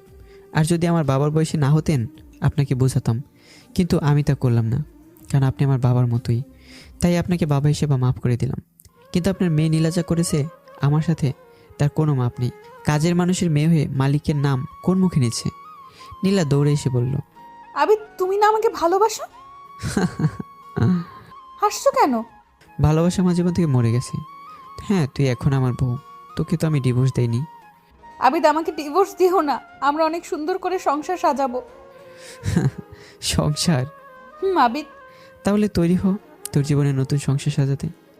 আবিদ, আমরা নতুন করে সংসার করব, আর আমরা কিন্তু এই বাড়িতেই থাকবো। আমাদের এই বাড়ি থেকে বের করে দিও না। ছোট সাহেব, আসলে আমাকে মাফ করবেন, আমি বুঝতে পারিনি। না বাবা, এগুলো বাদ দেন, আপনার কোনো দোষ নেই। আপনার প্রতি আমার কোনো রাগ অভিমানই নেই। বাবা, আমি ওদিন তোমাকে পুলিশ দিয়ে... থাক ওই কথা, যেগুলো চলে গেছে সেগুলো নিয়ে বলে লাভ নেই। আর নীলা, তুমি গিয়ে রেস্ট নাও, যাও। তুমিও আসো, আর আজকে কিন্তু তোমাকে রান্না করে খাওয়াবো আমি। না না, পরে খাবো। আর নতুন প্রতিশোধের আগুনে জ্বলার জন্য তৈরি হও। একটু আস্তে করে বললাম। কি বললে? কই না তো, বলছি পরে খাবো। আচ্ছা বাবু। বলেই আমাকে নীলা জড়িয়ে ধরলো। আর তখনই মনে মনে বলতে লাগলাম, নীলা, তোর এই ভালোবাসা শুধু আমার টাকার উপর, আমার প্রতি না। তুই তৈরি হ, তোর লোভের আর প্রতিশোধের আগুনে তোকে জ্বালিয়ে মারব। আমার নিষ্পাপ শিশু যে পৃথিবীর আলোটা পর্যন্ত তোর লোভের জন্য দেখতে পারিনি, সেটার মাসুল তোকে দিতে হবে। সেদিনের মতো হাসি খুশিভাবে চলে আসলাম আর ভাবতে শুরু করলাম, এবার খেলা জমে উঠেছে নীলা, জমে উঠেছে। নীলাকে এখন কিছুই করব না, কারণ যতদিন না পর্যন্ত ওর মনে আমার জন্য ভালোবাসার জন্ম না নিবে, ততদিন পর্যন্ত ভালোবাসার মানুষ কষ্ট দিলে কতটা কষ্ট লাগে সেটাও বুঝবে না। ওর মনেকে ভালোবাসার অভিনয় করতে হবে, যেই ভাবা সেই কাজ। প্রতিদিনই ওর জন্য ফুল নিয়ে আসা, তারপর ওকে খাইয়ে দেওয়া থেকে শুরু করে সব করলাম। 2 মাস পর নীলা এসে বলল, জানো আবিদ, আমি না অনেক লাকি। ও মা, তাই? হুম। তা কেন? তোমার মতো একজন স্বামী পেয়ে। এই তুমি হাসছো কেন? তোমার কথা শুনে। আমি হাসার কথা কি বললাম? আমাকে পেয়ে তুমি লাকি নাকি আমার টাকা পেয়ে? কি বলছো আবিদ? যা সত্যি তাই বলছি। আবিদ, সত্যিই তোমাকে ভালোবাসি। চুপ, একদম চুপ। তুই আমাকে ভালোবাসিস নাকি আমার টাকাকে? আবিদ, বিশ্বাস করো, আমি তোমাকে অনেক ভালোবাসি। তুমি আমার পাশে থাকলে আমি বনেও থাকতে পারবো। হাসছো কেন? আমি সত্যি বলছি। তো আমার জন্য কি কি করতে পারবে? সব, যা বলবে। ও, তাহলে তো ভালোই। আচ্ছা, আজ থেকে তোমাকে ভালোবেসে আমি স্বেচ্ছায় একটা কাজ করব। তুমি আমার পাশে থাকবে নীলা? থাকবো না মানে? অবশ্যই থাকবো। আমি নীলাকে পিছন থেকে জড়িয়ে ধরলাম আর বললাম, আজ থেকে তোমাকে আমি আগের মতো রান্না করে খাওয়াবো। আরে আমি থাকতে তুমি কষ্ট করবে কেন? না, আমিই করব। বলো, রাখবে? আচ্ছা ঠিক আছে গো, তুমি যা ভালো মনে করো তাই হবে। রাতের বেলা রান্না করতে গেলাম, খুব ভালো করে রান্না করছিলাম। হঠাৎ কে জানি আমাকে ডাক দিয়ে বলল, ক্ষীরাবিদ, ওর মতো ছলনামের সামান্য মিষ্টি কথায় ভুলে গেলি তোকে যে মিথ্যা খুনের অপবাদ দিয়েছে, ভুলে গেলি তোর নিষ্পাপ সন্তানকে পৃথিবীর আলো দেখতে দিল না। প্রতিশোধ নে আবিদ, প্রতিশোধ নে। মুহূর্তেই ভিতর আমার কেমন জানি লাগছে, বুকের ভিতর দাউ দাউ করে জ্বলে উঠছে। সন্তানের খুনের দৃশ্যটা নিজেকে আর কন্ট্রোল করতে পারলাম না। অনেকগুলো ঝাল মরিচ দিলাম খাবারের ভিতর এতটাই মরিচ দিলাম, গন্ধে আমার চোখ জ্বালাপোড়া করেছে। রান্না শেষ করলাম, নীলাকে তারপর ডাক দিলাম, নীলা, আই নীলা। তোমার রান্না হয়েছে? হুম। তাড়াতাড়ি আনো, তোমার রান্না খাবো বলে সে কখন থেকে খাবার টেবিলে বসে আছি। হ্যাঁ, আনছি তো। মনে মনে বলতে লাগলাম, নীলা, ভালো করে আমার রান্না আজ। খাবার নিয়ে গেলাম, আর তখনই আগের কথা মনে পড়ে গেল। নীলা আমাকে চাল খাইয়েছিল, কিন্তু পানিটা পর্যন্ত দেয়নি। আজ নীলারও ঠিক সেই কষ্টটাই হবে, যেমনটা আমাকে দিল। তারপর নীলাকে বললাম, নীলা, একটা কথা বলবো? বলো। তুমি কি সত্যি আমাকে ভালোবাসো? কোনো সন্দেহ আছে নাকি? না, কিন্তু কিন্তু কি? তোমার জন্য রান্না করছি, সবগুলো কিন্তু খেতে হবে। আরে তা কি আর বলতে হবে নাকি? আচ্ছা, তাহলে হা করো। এই হা করলাম। নীলা হা করলো, আর আমি প্রশান্ত ঝাল খাবার ওর মুখে তুলে দিলাম। নীলা মুখে নিতেই লাফ দিয়ে উঠল। ও চোখ মুখ দিয়ে ঝালের দাপটে পানি বের হয়ে আসছে। ও পানি পান করতে না করতেই আমি আবার ওর মুখে ঝালের খাবার তুলে দিলাম। একসময় ঝাল সহ্য করতে না পেরে জ্ঞান হারিয়ে ফেললো। আমি ওকে বিছানায় শুয়ে দিলাম, আর ওর মুখে একটু মানবতার খাতিরে পানির পরিবর্তে একটু মধু দিলাম, যেন ঝালটা একটু কমে যায়। ওর মুখে আমি মধু দিলাম, আর নীলা আমার আঙ্গুল চুষে চুষে মধু খাচ্ছে। তারপর ওই বিছানায় রেখে আমি আমার বিছানায় চলে আসলাম। একা একা শুয়ে আছি। কেন জানি নীলাকে কষ্ট দিতে আমার বুকটা ফেটে যাচ্ছে। কেন জানি মনে হচ্ছে আমি কাজগুলো ঠিক করছি না, আমার বুকটাও ফেটে যাচ্ছে। হঠাৎ কে যেন আমাকে ডাক দিয়ে বলছে, আবিদ, তুই কি প্রতিশোধের আগুনে পশু হয়ে গেলে নাকি? কেন মেয়েটাকে এতটা কষ্ট দিচ্ছিস? পরক্ষণে আমার মন আবার বলছে, আবিদ, প্রতিশোধ নে। ওর মতো লোভীর মায়াজালে বন্দী হবি না, সে তো সন্তানকে খুন করেছে। হঠাৎ ঘর থেকে বাস্তবে আসলাম, আর অনেক অবাক হয়ে যাই, কারণ তখন দেখি নীলা আমার পায়ে নিচে মাথা দিয়ে শুয়ে আছে আর ঘুমিয়ে আছে। আমি বুঝতে পারলাম তাহলে হয়তো আমি এতক্ষণ গভীর ঘুমের ভিতরেই ছিলাম। রাতটা যে কখন শেষ হয়ে এসেছে বুঝতে পারিনি। হঠাৎ কেন জানি নীলার উপর অনেক মায়া লাগছে, কিন্তু পরক্ষণে মনে হলো ওর শাস্তিটা ওর প্রাপ্য, ওটা ওকে দিতে হবে। সকালবেলা। আমি তো একটা কথা বলবো। চুপ, ছোট লোকের বাচ্চা, আমার নাম ধরে ডাকার অধিকার পেলি কোথায়? প্লিজ তুমি এমন করো না। আমি জানি আমি তোমার সাথে যা যা করেছি অনেক অন্যায় করেছি। প্লিজ তুমি আমার বাবা মাকে তুলে কোনো কথা বললো না। চুপ, একদম চুপ। রান্না করে খেয়ে নিস, আমি বাইরে খেয়ে আসবো। বাইরে খাবে মানে? আমি তো রান্না করেছি। তোর রান্না তুই খা, আমি খাবো না বলে বাইরে বের হয়ে গেলাম। কেন জানি নীলাকে অপমান করার পর বুকে কষ্ট লাগছে। মনে মনে বললাম, যতই কষ্ট হোক আমি আমার প্রতিশোধ, হ্যাঁ প্রতিশোধই নিব। বাইরে থেকে ঘরে ঢুকলাম, দেখি নীলা আমার ফোন টিস্যু দিয়ে মুছছে। আমার তখনই আগের কথা মনে পড়ে গেল। ওর ফোন ধরায় আমার সাথে এমন করেছে, আমিও সব করব। সাথে সাথে গিয়েই, ছোট লোক কোথাকার, তুই আমার ফোন ধরলি কেন?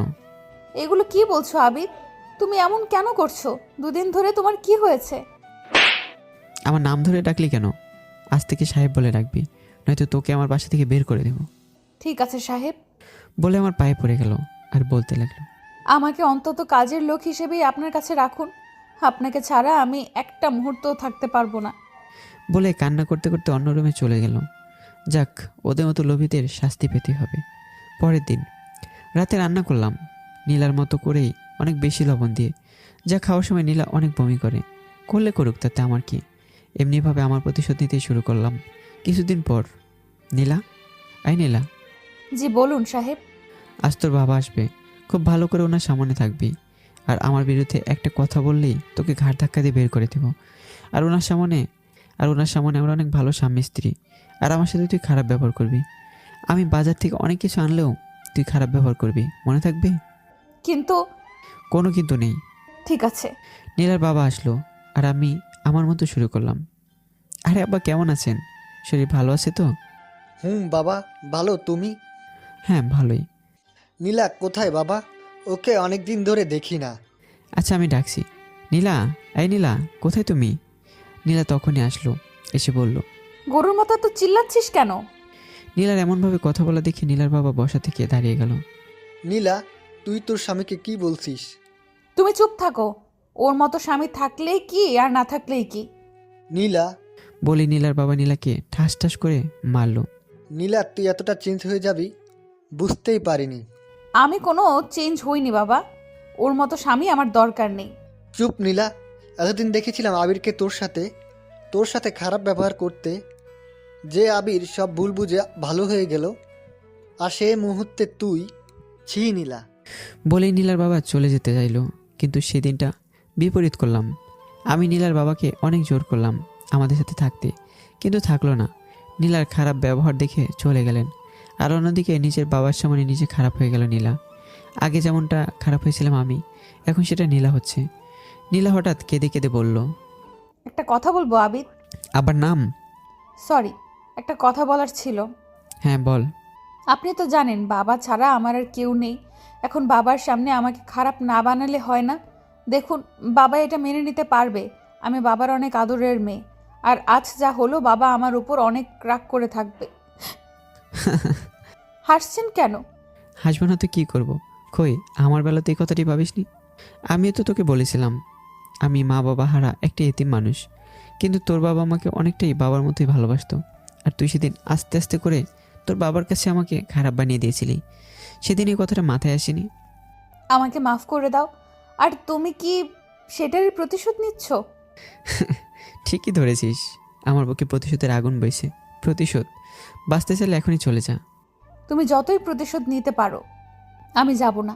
একটা সময় ভালোবাসা কি সেটা বুঝিনি, কিন্তু আজ বুঝতে পারছি। তুমি যত খুশি নিতে পারো, আমি তোমাকে ছেড়ে যাব না। পারলে আমাকে মেরে ফেলতে পারো। ভূতের মুখে এগুলো মানায় না, অসভ্য। তোর মুখে নীতি কথা তো একদমই মানায় না। কেন এমন করছো?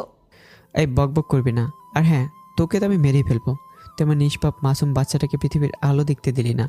সেদিন তোর পায়ে পড়েছিলাম, আমার কোনো কথা শুনলি না। আজ আমিও শুনবো না, আমি প্রতিশোধ নিবই। বলে চলে আসলাম। অনেক রাত হয়ে গেছে, তাই ঘুমিয়ে পড়লাম। হঠাৎ চোখে পড়লো ছোট্ট একটা বাচ্চা কান্না করছে। এ কি, আমার ঘরে বাচ্চা আসলো কোথা থেকে? আমি ভয়ে ভয়ে এগিয়ে গেলাম। সামনে যেতে বাচ্চাটা চলে যাচ্ছে, আমি সাথে সাথেই যাচ্ছি। বাচ্চাটা দেখলাম আব্বু আব্বু করে কান্না করছে। সামনে গেলাম, দেখলাম অনেক সুন্দর একটা বাচ্চা, কিন্তু অবাক করার বিষয় হলো বাচ্চাটা আমার মতোই দেখতে। আমি অবাক হয়ে বাচ্চাটাকে ধরলাম, দেখলাম বাচ্চাটার শরীর অনেক ঠান্ডা। তোমার নাম কি বাবু? বাচ্চাটি কান্না করছে। কান্না করছে কেন? আব্বু, কোথায় তোমার আব্বু? তুমি আমার আব্বু। কি বলছো এসব? হ্যাঁ, অবাক করার বিষয় হলো বাচ্চাটা অনেক ছোট, কিন্তু বড়দের মতো কথা বলছে কিভাবে? বয়স বড় জোর 7 থেকে 8 মাস। আমি অনেকটা ভয় পেয়ে গেলাম, কলিজা কাঁপছে আমার। কাঁপা কাঁপা কণ্ঠে বললাম, কে তুমি? আব্বু তোমার আমি ছেলে। না, আমার কোনো ছেলে নেই পু পু। বলে কান্না করছে। আমার প্রতিটা লোম দিয়ে পানি বের হচ্ছে, কলিজা শুকিয়ে গেছে। কে তুমি? আমি তোমার নিজের সন্তান। আমি আরও ভয় পেয়ে গেলাম। হঠাৎ ছেলেটা বলল, আব্বু বাঁচাও, বাঁচাও আমাকে। আম্মু আমাকে মেরে ফেললো। হঠাৎ ছেলেটার মুখ দিয়ে রক্ত বের হচ্ছে। আমি ভয়ে চুপ হয়ে গেলাম। আমার হাত পা কাঁপছে, কথা বের হচ্ছে না। এই বুঝি আমি মরে যাব। আমার বাকশক্তি হারিয়ে ফেললাম, শুধু আ আ করতে লাগলাম। ছেলেটা আমার দিকে এগিয়ে আসছে আর বলছে, আমায় মেরে ফেললো। কে তুমি? কান্না করতে করতে আর এমনভাবে কথা বলছে যেন ওর কলিজা ছিঁড়ে ফেলছে কেউ। এত ভয়ঙ্কর কষ্টের চিহ্ন দেখে আমি আরও ভয় পেয়ে গেলাম। আমি কোনো মতে বললাম, আমায় মেরো না। তোমায় মারবে না আব্বু, নিজেই তো আমি মারা মানুষ। কি বলছো? তাহলে এখানে আসলে কিভাবে? অনেক কষ্ট হচ্ছে আব্বু। কেন? আব্বু, আম্মু আমায় বাঁচতে দিল না, অনেক কষ্ট দিয়ে মেরে ফেলেছে। তুমি আর প্রতিশোধ নিও আব্বু। যে আমাকে চড়িয়ে মেরে ফেলেছে তাকে কষ্ট দাও, প্রতিশোধ নাও আব্বু। না। আমি লাফ দিয়ে উঠে পড়লাম। দেখি ঘড়িতে 3টা বাজে, তার মানে আমি স্বপ্ন দেখছি। তখন বাস্তবে ফিরে এলাম। তখন শুধু আমার চোখে একটা জিনিসই ভাসছে, এমন নিষ্পাপ বাচ্চাটাই নাকি আমার বাচ্চা ছিল। ও রক্তমাখা মুখটা কেন জানি চোখ থেকে সরছে না। এত ভয়ঙ্কর কষ্ট পেয়েও মরেছে, সবই যেন চোখে ভাসছে আর কানে আসছে, প্রতিশোধ নাও আব্বু, প্রতিশোধ নাও। আর তখনই কেন জানি বুকে অনেক কষ্ট অনুভব করতে লাগলাম, সন্তান হারানোর ব্যথা, আর সাথে সাথে জ্বলে উঠেছে প্রতিশোধের আগুন। নীলা, তুই তৈরি হ, আমার সন্তানকে তুই যতটা কষ্ট দিয়ে মেরেছিস তার থেকে বেশি কষ্ট তোকে পেতে হবে। তোর মিথ্যা ভালোবাসার বিরুদ্ধে শুরু হয়ে গেছে প্রতিশোধ। সেদিন আর রাতে ঘুমাতে পারলাম না, বুকটা শুধু খা খা করছে। আর মনে মনে ভাবছি, নীলা তো আমার উপর রাগ দেখিয়েছিল, আর সেজন্য আমার উপর কত নির্যাতন করেছে। কিন্তু আমার সন্তান কি করেছিল? তাকে কেন এভাবে পৃথিবীর আলো দেখার আগেই পৃথিবী থেকে বিদায় নিতে হলো? নীলাকে শাস্তি পেতে হবে। সকালবেলা নীলা ঘুমিয়ে আছে, ওর মুখের দিকে তাকাতে আমার কেন যেন ওর প্রতি মায়া হলো। মনে হচ্ছে এই বুঝি ওর প্রেমে পড়ে যাব। কেন জানি ওর মুখটা অনেক নিষ্পাপ লাগতে শুরু করলো। আমি ওর প্রেমে হাবিডুবু খাচ্ছি মনে হচ্ছে। মনে হয় পুরাতন প্রেম আবার জেগে উঠেছে। আস্তে আস্তে ওর সামনে গেলাম, ও নিষ্পাপ কপালে একটা চুমু দিতে যাব, আর তখনই কেউ আমায় ডাক দিয়ে বলল, আবু পথে সামনাও, একটি বাই পড়ে না, আবু এমনি হয় না। মুহূর্তেই ওর প্রতি ভালোবাসাটা আমার প্রতিশোধের রূপ নিল। আমি ওর যে মুখে চুমু দিতে যাব, সেই মুখটা এখন আমার কাছে বিষের মতো লাগছে। অথচ কিছুক্ষণ আগে এই মুখটা আমার কাছে নিষ্পাপ মনে হচ্ছিল। কিন্তু না, ওর সাজা ওকে পেতে হবে বলে চুমুর পরিবর্তে চর খেয়ার সাথে সাথে ঘুম ভেঙে গেল। ও আমার দিকে ভয়াতুর দৃষ্টিতে তাকিয়ে রইল। ওর চোখ দিয়ে টলমল করে পানি পড়ছে। ও আমাকে বলল, আমাকে মারছেন কেন? আমি কি ভুল করেছি? চুপ, একদম চুপ। তোর মতো চাকরানি হওয়ারও তো যোগ্যতা নেই তোর। নীলা চুপ করে আছে। কত সকাল হয়েছে দেখেছিস? এখন কি তোর বাপ রান্না করবে? প্লিজ আমার বাবাকে নিয়ে কিছু বলো না, যা বলার আমাকে বলো। উনি তো কোনো দোষ করেনি। হাসছো কেন? নীলা, মনে আছে একদিন আমি তোকে এই কথাগুলো বলেছিলাম, কিন্তু আমি সেদিন গরিব ছিলাম বলে আমার মৃত বাবা মাও রেহাই পায়নি। তুই ঠিকই বলেছিলি, আমার কথা শুনিসনি। প্লিজ আবিদ, বিশ্বাস করো, আমি ভালো হয়ে গেছি। আগের নীলার সাথে বর্তমানের নীলার কোনো মিল নেই। এখন যে নীলা তোমার সামনে আছে, সে তোমাকে তার জীবনের চেয়েও ভালোবাসে। তুই আগে সে পরিবর্তন হয়ে গেছিস। হ্যাঁ আবিদ, সত্যি বলছি। তাহলে শোন, আমিও পরিবর্তন হয়ে গেছি। মানে আগে যে আবিদ ছিল সে তোকে পাগলের মতো ভালোবাসতো, আর এখন সে আবিদ তোর সামনে দাঁড়িয়ে আছে। তার মনে সন্তান হারানোর প্রতিশোধ, যে প্রতিশোধ তোকে শেষ করে দেবে। তুমি এগুলো কি বলছো? বেশি কথা বলবি না। আবিদ, এরকম করো না। চুপ করে রান্না করে গিয়ে নীলা চোখের পানি মুছতে মুছতে রান্না করে গেল। মনটা কেন জানি একটু ভালোই লাগছে। অপরাধী শাস্তি বলে কথা। এভাবেই ওর সাথে প্রতিদিন খারাপ ব্যবহার করতাম, আর আমি যত ওর সাথে খারাপ ব্যবহার করি না কেন, ও এখন আমাকে পাগলের মতোই ভালোবাসে। একসময় আমার ভালোবাসাকে পুঁজি করে আমায় অনেক অপমান করেছে, আর আজ আমি ওকে ভালোবাসার পুঁজি করে প্রতিশোধ নিচ্ছি। হায় রে ভালোবাসা, তুই মানুষকে কষ্টও দিতে পারিস, আবার আনন্দও দিতে পারিস, কিন্তু আমার জীবনে তুই এখন প্রতিশোধের মধ্যেই সীমাবদ্ধ।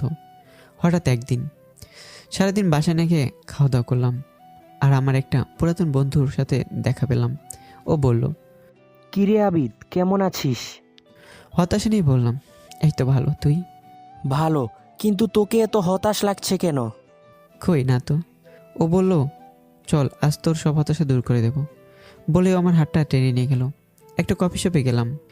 ও বোতলে করে কি জানি আনলো আর আমাকে দিল। ভালো করে খেয়াল করতে দেখলাম এগুলো মদ। না, এগুলো কোনোভাবেই খাবো না, তাই আমি চলে আসতে লাগলাম, কিন্তু আমার বন্ধু আসতে দিল না। অনেক জোর করেই খাওয়ালো। একটু খাওয়ার পর কেন জানি ভালোই লাগছে, যেন বুকের কষ্টটা কমে যাচ্ছে, তাই আরও খাওয়া শুরু করলাম। খেতে খেতে একাই আমি এক বোতল শেষ করে দিলাম। অনেক মাতাল হয়ে গেলাম। বাসায় ঢুকলাম, দেখলাম কোথা থেকে যেন কান্নার আওয়াজ আসতে লাগলো। আমি কোনো মতে সামনে এগোতে লাগলাম। যেতে যেতে দেখলাম নীলার রুম থেকে কান্নার আওয়াজ আসছে। তখন আমার মাথাটা এমনিতেই ঘুরছিল, তারপরে মনোযোগ দিয়ে শুনতে লাগলাম। নীলা নামাজরত অবস্থায় মোনাজাতে বলতে লাগলো, হে আল্লাহ, আবিদকে তুমি ভালো রাখো, ওকে তুমি সুস্থ রেখো। এতটুকুই শুনতে পেলাম। তারপর আমি নেশার দাপটে পড়ে গেলাম, আর সাথে সাথে নীলা পিছনে তাকাতেই আমি পড়ে গেছি। নীলা আমাকে ফ্লোর থেকে ওঠালো আর বলল, সারাদিন কোথায় ছিলে আবিদ? আর ফোন বন্ধ কেন? চুপ, একদম চুপ, নয়তো গুলি করে দেব। দেখেছি আমার হাতে কি? নীলা আমার হাতের দিকে তাকিয়ে একটা মদের বোতল দেখতে পেল, আর আমি মাতাল হয়ে আবল তাবল বলতে লাগলাম। তখন কি বলেছি আমি তা নিজেও জানি না। নীলা আমাকে বলল, আবিদ, তুমি মদ খেয়েছো? বলেই নীলা আমাকে তার কাঁধে ভর করে আমার রুমে নিয়ে বিছানায় শোয়ালো আর বলল, আবির তুমি ঘুমাও, তুমি এখন মাতাল হয়ে আছো। এই তুই কি বললি? আমি মাতাল? তুই মাতাল, তোর দাদা মাতাল, তোর কাকা মাতাল। আবির তুমি ঘুমাও, আমি যাচ্ছি। এই তুই কই যাস? তোকে আজ আমি গুলি করবো। ডিসা ডিসা, এ আমার বন্দুক কই? আবির তুমি কি বলছো এসব? কিসের বন্দুক? তোকে বন্দুক দিয়ে মারবো, প্রতিশোধ নিতে হবে না বুঝি? বলে নীলার উপর হামলা করলাম। ছাড়ো আবির, কি করছো এগুলো? মেরে ফেলবো বলে কি কি করেছি কিছুই মনে নেই। সবগুলো নেশার দাপটে কি কোথায় করেছি কিছুই মনে নেই। সকালবেলা ঘুম ভাঙলো, হঠাৎ কারো গোসল করার শব্দ পেলাম। একটু পরেই নীলা গোসলখানা থেকে মুসকে মুসকে হাসতে হাসতে বের হলো। ওর মনে হয় রং লেগেছে। ও হঠাৎ আমার আশেপাশে গুড় করছে। আমার হেব্বি রাগ উঠছে। হঠাৎ নীলা লজ্জায় লাল হয়ে আমার সামনে এসে বলল, আবির ফ্রেশ হয়ে আসো। ফ্রেশ হয়ে আসবো মানে? মানে কিছুই না, খেতে আসো, তার আগে ফ্রেশ হও, যাও। আমার কাছে ব্যাপারটা অন্যরকম লাগছে। রাতে সব কিছু মনে করার চেষ্টা করলাম, কিন্তু পারছি না, কোনোভাবেই মনে হচ্ছে না। আর আমি আমার রুমে কীভাবে আসলাম তাও মনে হচ্ছে না। কেন জানি বারবার মনে হচ্ছে উল্টোপাল্টা কিছু করিনি তো, কিন্তু কোনো কিছুই মনে নেই। আর নীলার এমন অবস্থা দেখে আমার ভয় হচ্ছে। কী এমন করলাম? অনেক মনে করতে চাইলাম কিন্তু পারলাম না। খেয়াল করলাম নীলা আগের থেকে অনেক ভালোভাবে আমার সাথে কথা বলে, আমাকে অনেক কেয়ার করে। আমি কেন জানি ওর প্রতি দুর্বল হয়ে পড়েছি। কেন জানি ওর সাথে ভালো ব্যবহার করতে চাইলাম। ঠিক তখনই সেই ছোট্ট বাচ্চাটার ডাক শুনতে পেলাম। কানে তখন একটা কথাই আসছে, প্রতিবেশ নাও প্রতিশোধ। মুহূর্তে নীলার প্রতি আবার রাগ জন্মালো। আমি আবারও নীলার সাথে খারাপ ব্যবহার করতে শুরু করলাম। কিন্তু একটা কথা আমি স্পষ্ট বুঝতে, নীলা সত্যি আমাকে অনেক ভালোবাসে। আর এখন আমার মনে শুধু প্রতিশোধ। কিছুদিন পর দুপুরে বাসায় আসলাম। ঘরটা একদম নীরব লাগছে। আগে বাসায় আসলে নীলা আমার পাশে পাশে ঘুরঘুর করতো, কিন্তু আজ কোথাও দেখলাম না। ভালোই লাগছে, হয়তো ভয় পালিয়ে গেছে। যেখানে যাক না কেন আমি খুঁজে আনবই, আর আমার প্রতিশোধ আমি নিবই। বিকেলবেলা হঠাৎ ওয়াশরুমে গেলাম, আর তখন একটু ভয় পেয়ে গেলাম। দেখলাম নীলা ওয়াশরুমে পড়ে আছে। খুশি মনে সামনে গেলাম। সামনে যেতে বুঝতে পারলাম নীলা অজ্ঞান হয়ে পড়ে আছে। আমি একটু খুশিটা বেশি হলাম। মরে গেল আরও ভালো হবে, কিন্তু কেন জানি একটু মায়া হচ্ছে। তাই কোলে করে বিছানায় শোয়ালাম। শ্বাস নিঃশ্বাস চলছে, তাই ডক্টরকে কল দিলাম। উনি আসলো। আসার পর অনেক চেক আপ করলো, আর করার পর ডক্টর আমাকে বলল, আবিদ সাহেব, খুশির খবর, আপনি বাবা হতে চলেছেন। না। আপনি এমন করছেন কেন? খুশি হননি? খুশি, হ্যাঁ খুশি বলে ডাক্তারকে দিয়ে আসলাম। আর ওইদিকে আমার মাথা ঘোরাচ্ছে। এটা কি হলো? ও মা হবে মানে? কি না, এ হতে পারে না। আমি অন্যরকম হয়ে মাটিতে বসে পড়লাম। কিছুক্ষণ পর কারো হাত আমার কাঁধে পড়লো। আমি লাফ দিয়ে উঠলাম। পিছনে তাকাতে দেখি নীলা। ও মুসকি মুসকি হাসছে আর আমাকে বলল, আবির তুমি খুশি হওনি? কেন? তুমি বাবা হতে চলেছো তাই। না, আমি বাবা হতে চলিনি। আর এটা কার বাচ্চা? কার বাচ্চা মানে? হ্যাঁ বল পাপি, এটা কার পাপ? সাথে সাথে নীলা আমার পায়ে পড়ে গেল আর বলছে, আবির তুমি এটা কি বলছো? এটা আমাদের সন্তান। পাপি তুই কান্নাকার পাপ আমার ঘরে আনবি? তা হতে পারে না। আবির তুমি বিশ্বাস করো। চুপ, একদম চুপ, বাচ্চাটাকে শেষ করে দেব। কথাটা বলার পর নীলা কেমন যেন পাগলের মতো হয়ে গেল। অনেক জোরে জোরে কান্না করতে লাগলো আর আমার পায়ে পড়ে গেল আর বলতে লাগলো, আবির তুমি আমাকে মেরে ফেলো, তারপরও এই বাচ্চাটা নষ্ট করার কথা বলো না। চুপ, একদম চুপ। আবির এমন করো না। কথাটা বলে আমি ঘর থেকে বের হয়ে গেলাম। হয়তো নীলা আবার বাচ্চাটাকে নিতে যাচ্ছে, হয়তো সত্যিই পাল্টে গেছে, অনেক ভালো হয়ে গেছে। কিন্তু আমি আগের মতো হব না। প্রতিশোধ নিব, প্রতিশোধ। তাই নতুন একটা প্ল্যান করলাম। আর সেই প্ল্যানটা হলো ওর দুর্বলতার সুযোগ নেব। ও যেমন আমার দুর্বলতার সুযোগে এত কিছু করেছে, আজ আমিও করব। ভাবতে এত খুশি লাগছে। যেভাবে সেই কাজ। পরের দিন, নীলা, নীলা কোথায় তুমি? নীলা দৌড়ে আসলো আর বলল, কি হয়েছে আবির, এভাবে ডাকছো কেন? হাসছো কেন? নীলা, তুই আমার সন্তানকে মেরে ফেলেছিস, তোকে শাস্তি তো পেতেই হবে। কি বলছো আবির? বলে আমার পা ধরে কান্না করে দিল। মুহূর্তে আমার মনটা নরম হয়ে গেল। আমি নীলাকে কিছু বলতে পারলাম না। আস্তে আস্তে নীলাকে বুকে টেনে ধরলাম আর অনেকটাই খুশি হয় ও আমাকে বলা শুরু করলো, আবির যা হবার হয়ে গেছে, আমাকে কি মাফ করা যায় না? আমরা কি সুখে সংসার করতে পারি না? জানো আবির, আমি না সত্যিই ভালো হয়ে গেছি। বিশ্বাস করো, আগে যা করেছি অন্যায় করেছি, ভুল করেছি, সেজন্য আমি অনেক লজ্জিত। সেদিন নীলাকে কিছুই বলতে পারিনি। কেন জানি এই সময়ের প্রতি মায়া হলো। রাতের বেলা একটার পর একটা সিগারেট খাচ্ছি তো খাচ্ছি। ওপরের দিকে ইটের ভাটার মতো ধোয়া উঠছে। আর ভাবছি নীলাকে কি মাফ করে দেব নাকি প্রতিশোধ। ভাবছি একটু পরে আমার সমস্ত ভাবনা পাল্টে গেল। আমার মনে প্রতিশোধের আগুন জ্বলে উঠল। মাথা এলোমেলো হয়ে গেল মুহূর্তেই। কী করবো কিছুই বুঝছিলাম না। শুধু প্রতিশোধ আর প্রতিশোধ। নীলাকে শাস্তি পেতে হবে। আজকে সব শেষ করে দেব বলে রুমে ঢুকলাম। আজকে নীলাকে আমি শেষ করবই। তাই অনেক রাগ নিয়ে ঘরে গেলাম। ঘরে গিয়ে আমি থমকে গেলাম। গিয়ে দেখলাম নীলা রক্তাক্ত অবস্থায় ফ্লোরে পড়ে আছে। আমি নিজেকে বিশ্বাস করতে পারলাম না। হয়তো স্বপ্ন দেখছি, নয়তো অতিরিক্ত নেশার কারণে আমি আবল তাবল দেখছি। আমি আস্তে আস্তে সামনে এগোতে লাগলাম। যত সামনে যাচ্ছি আর চোখ কসলাতে লাগলাম। একসময় নীলার সামনে গেলাম। গিয়ে আর দু চোখে বিশ্বাস করতে পারছি না। ওর মুখে রক্তে ভরা। আমি ভয় পেয়ে গেলাম। আমার এমন করাতে আবার বিষ খায়নি তো? এটা কি হলো কিছুই বুঝতে পারছি না। আমার খুব ভয় হতে লাগলো। আর মুহূর্তে কে জানি আমাকে ডাকছে আর বলছে, ছি আবিদ, তুই প্রতিশোধে নিশে এত কিছু করতে পারলি? ও ভুল করে এত কিছু করেছে আর তুই জেনে শুনে এগুলো করতে পারলি? ওর সাথে খারাপ ব্যবহার করেছিস, ভালো করেছিস, কিন্তু ও তো এখন একা না। ওর পেটে আবার তোর বাচ্চা আছে। তোর কি একটু মাথায় আসছে না? তুই তো একটা নিষ্পাপ বাচ্চাকে মেরে ফেলার কারণেই তুই নীলার প্রতি এর প্রতিশোধ নেওয়ার জন্য এত কিছু করলি। আর এখন তো ওর পেটে একটা নিষ্পাপ বাচ্চাই, সে তো কোনো দোষ করেনি। আবিদ, তুই একটা কথা মনে রাখিস, আর যদি তোর কোনো অবহেলার কারণে এই শিশুটা মরে যায়, সেটার জন্য সম্পূর্ণ তুই দায়ী। তুই খুনি আবিদ, তুই একটা খুনি। প্রতিশোধের নেশে তুই জানোয়ার হয়ে গেছিস। খুনি তুই। এসবই আমার কানে ভাসছে। না, আমি খুনি না, নীলা খুনি, নীলা। আর আমি ওকে সাজা দিচ্ছি মাত্র। হঠাৎ আমার মনে কেমন জানি লাগতে শুরু করলো। কানে একটা কথাই শুনছি, আবিদ তুই খুনি। এবার নিজেকে সত্যি খুনি মনে হচ্ছে। আর যদি আমার কারণে 2টা জীবন শেষ হয়ে যায়, নিজেকে কখনো ক্ষমা করতে পারবো না। আর এই 2টা খুনের জন্য হয়তো আমার প্রতি সবাই ঘৃণা আর প্রতিশোধে মেতে উঠবে। একটু ঠান্ডা মাথায় চিন্তা করতেই মনটা অন্যরকম হয়ে গেল। আজ নিজেকে অনেক খারাপ বলে মনে হলো। তাই প্রায়শ্চিত্ত করতে নীলাকে সাথে সাথে হসপিটালে নিয়ে গেলাম। আর নীলার বাবাকে ফোন দিয়ে হসপিটালে আসতে বললাম। আর আমি নীলাকে হাসপাতালে নিয়ে গেলাম। এমার্জেন্সিতে নীলাকে নিয়ে গেলাম। অনেকক্ষণ পর নীলার বাবা আসলো আর বলল, বাবা, নীলার কি হয়েছে? আমি কান্নামাখা মুখ নিয়ে বললাম, জানি না। রুমে ঢুকে এই অবস্থা থেকে হাসপাতালে নিয়ে আসলাম। উনি কান্না করে দিয়েছে। এইদিকে আমার মাথা ঘুরছে। আর যদি নীলার কিছু হয়েছে আমি নিজেকে শেষ করে দেব বলে অনেক কান্না করতে লাগলাম। হঠাৎ ডাক্তার বের হলো। আমি সাথে সাথে পাগলের মতো গিয়ে বললাম, কি হয়েছে নীলার? ও কেমন আছে? ও সুস্থ হবে তো? বলে কান্না করতে লাগলাম। আসলে কি বলবো আপনাদের? কি বলবো মানে? আমার নীলার কি হয়েছে? আসলে ওর অবস্থা অনেক খারাপ। ওর কি হয়েছে সেটা তো বলবেন। আসলে ওর বাঁচার সম্ভাবনা একেবারেই নেই। ডাক্তার একদম চুপ। আমার নীলার কিচ্ছু হতে পারে না। আসলে দেখুন, আমরা এখনো কিছুই বলতে পারবো না, কিন্তু যতটুকু বুঝতে পারছি তা অনেক খারাপ।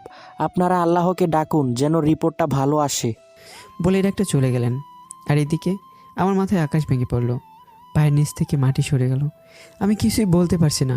হঠাৎ চিৎকার করে বললাম, আল্লাহ তুমি এমন করো না। আমার জীবনের বিনিময় হলেও ওর জীবন তুমি ভিক্ষা দাও। ওর জন্য নফল নামাজ পড়ে কান্না করে দোয়া করছিলাম। হঠাৎ শুনতে পেলাম ডাক্তার বাইরে এসেছে। আমি ডাক্তারের কাছে কান্নামাখা মুখে দৌড়ে গেলাম আর বললাম, কি হয়েছে ওর? আপনারা একটু আমার চেম্বারে আসেন। আমরা ওনার চেম্বারে গেলাম। কেন জানি কলিজা কাঁপছে, বুকটা থরথর করে কাঁপাকাঁপি করছে। আমি ডাক্তারকে বললাম, কি হয়েছে ওর? উনি চুপ করে আছেন কেন? আসলে কিভাবে যে বলবো। কথাটা শোনার পর আমার হার্টবিট বেড়েই চলেছে। কি এমন হয়েছে? ডাক্তার কিছু বলছে না। আমি আবারও বললাম, কি হয়েছে আপনি বলেন। আসলে নীলার 2টা কিডনি নষ্ট হয়ে গেছে। না, কথাটা শোনার পর আমি নিজেকে কোনোভাবেই ঠিক রাখতে পারছি না। এটা কি বললো? কিডনি নষ্ট হলো কেন? আমি কোনো রকম ডাক্তারকে বললাম, আপনি রিপোর্টগুলো ভালো করে দেখুন, আপনার রিপোর্টে হয়তো ভুল। দেখুন, আমরা সমস্ত রিপোর্ট অনেক ভালোভাবে চেক করেই বলছি। কথাগুলো শোনার পর আমি আর নীলার বাবা পাগলের মতো হয়ে যাই। তখন আমার মনে বারবার প্রশ্ন জাগছে, আমার কোনো ভুলের কারণে কি ওর এমন হয়েছে? তখন কেন জানি সব নিজের উপরেই দোষ দিতে মন চাচ্ছে। আমি অনেক বড় অপরাধী, হয়তো আমার কারণে এমন হয়েছে। তখন আমি ডাক্তারকে বললাম, আচ্ছা এমনটা কেন হয়েছে? আসলে কয়েক মাস আগে যখন নীলার পেটে প্রচণ্ড জোরে আঘাত লাগে, তখন ওর পেটের বাচ্চাটা মরে যায়। আর সেই সাথে ওর কিডনিতেও অনেক সমস্যার সৃষ্টি হয়।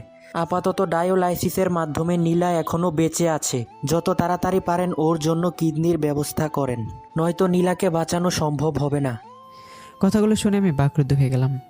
নীলার উপর তখন খুব রাগ হচ্ছিল।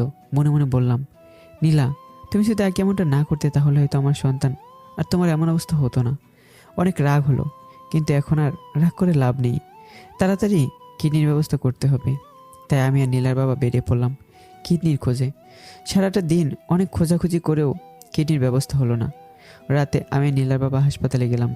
আর তখন আবার নীলার বাবা আমার সাথে অনেক খারাপ ভাষায় কথা বলতে শুরু করলো। আমি বললাম, আবার আপনি এমন করছেন কেন? তুই চুপ থাক। তোর বাসায় আমি থাকলে থাকবো না, আর না থাকলে না যার জন্য এত কিছু করেছি সে যখন মৃত্যুমুখী, তোর দরকার নেই। কি বলছেন এগুলো? তুই আমার মেয়েকে খুন করেছিস, তোর জন্য নীলার আজ এই অবস্থা। আমার জন্য? তোর জন্য। তুই যদি ওই দিন আমার মেয়েকে পেটে এভাবে আঘাত না করতি তাহলে আজ এমন হতো না। আমি নীলাকে কিচ্ছু করিনি। ওই দিন নীলা নিজেই এগুলো করেছে। আর কত মিথ্যা বলবি? ওদিন তোকে কিছু বলিনি কারণ আমার মেয়ে বেঁচে ছিল, কিন্তু আজ তোর জন্য সে মৃত্যুমুখী। আমার তখন অনেক খারাপই লাগছে। আজ এতদিন পর নীলার এই অবস্থা, আর এতদিন পর মিথ্যা অপবাদ। আবার মাথা শুধু ঘুরছে তো ঘুরছেই। হঠাৎ ডাক্তার আসলো। আপনাদেরকে বলছি, আজকের মধ্যে যেভাবেই হোক কিডনি ম্যানেজ করুন, হয়তো রোগীকে কোনোভাবেই বাঁচানো সম্ভব না। যেভাবেই হোক 24 ঘন্টার ভিতরে, এর বেশি কিছু হয়ে গেলে আমরা আর দায়ী নই। বলে ডক্টর চলে গেল। এইদিকে আমার মাথা ঘুরছে, কি করব কিছুই বুঝতে পারছি না। সব জায়গায় খবর পাঠালাম, অনেক টাকার অফারও করলাম, কিন্তু কোনোটাতে কোনো কাজ হচ্ছে না। আজ মনে হয় টাকাটার দাম নেই। শুধু নীলার কথাগুলো ভাবছি। আজ ওর জন্য এগুলো হয়েছে। অনেক রাগ উঠছে। একবার ভাবছি কিডনির জন্য কোনো খোঁজ করব না, ওর অপদের ফল ভোগ করে ও মারা যাক। আবার ভাবছি ওর পেটে তো আরও একটা নিষ্পাপ বাচ্চা আছে, তার তো আবার কোনো দোষ নেই। অন্তত বাচ্চাটার জন্য হলেও নীলাকে বাঁচাতে হবে। কিন্তু এত ভাবনার পর অনেক খোঁজাখুঁজি করলাম, কিন্তু কোনোভাবে জোগাড় হচ্ছে না। আর এদিকে প্রায় সময় শেষ হয়ে যাচ্ছে। আমি গাড়ি নিয়ে বের হয়ে গেলাম খোঁজাখুঁজির জন্য, কিন্তু পাচ্ছি না। আমার চোখ দিয়ে শুধু পানি পড়ছে তো পড়ছেই। বারবার আল্লাহকে ডাকছিলাম যেন জোগাড় হয়ে যায় কিডনি, আর যেন নীলা বেঁচে যায়। বারবারই ওর প্রতি যে আমি প্রতিশোধ নিয়েছি সেগুলোই ভাবছিলাম। প্রতিশোধের আগে আমি তার প্রতি জানোয়ারের মতো ব্যবহার করেছি। উফ, মাথায় কিছুই কাজ করছে না। মনে হচ্ছে ওর আগে আমি এখন মরে যাই। আর নিতে পারছি না। হঠাৎ ফোনটা বেজে উঠলো। ফোনটা রিসিভ করলাম। হ্যালো, কে বলছেন? আমি ডাক্তার, আপনি তাড়াতাড়ি কিডনি নিয়ে চলে আসুন। আর মাত্র 2 ঘন্টা সময় বাকি, তারপর আর কিছু করা সম্ভব হবে না, কারণ ওর অবস্থা ডায়ালাইসিস করেও ঠিক রাখা যাচ্ছে না। বলে ফোনটা কেটে দিল। আমার মাথাটা এখন শেষ হয়ে যাচ্ছে। গাড়ি থেকে নিচে নামলাম। গাড়িটা হয়তো এখন চালালে অ্যাক্সিডেন্ট নিশ্চিত, তাই ফাঁকা জায়গায় নামলাম। নামার পর একটার পর একটা সিগারেট জ্বালাচ্ছি, কিন্তু কোনো কাজ হচ্ছে না। আকাশের দিকে তাকিয়ে আল্লাহকে ডাক দিলাম, আল্লাহ, ও আল্লাহ, আর কত পরীক্ষা নিবে আমার তুমি? বলো, আমি আর পারছি না। ছোটোবেলায় আমার বাবা মাকে নিয়ে গেছো, এতিম হয়ে বড় হয়েছি। পরে যখন একটা মানুষকে এতটা ভালোবাসলাম তখন আমার পরীক্ষা স্বরূপ আমার কাছে এত কিছু করলে আমার মিথ্যা অপবাদ পেতে হলো।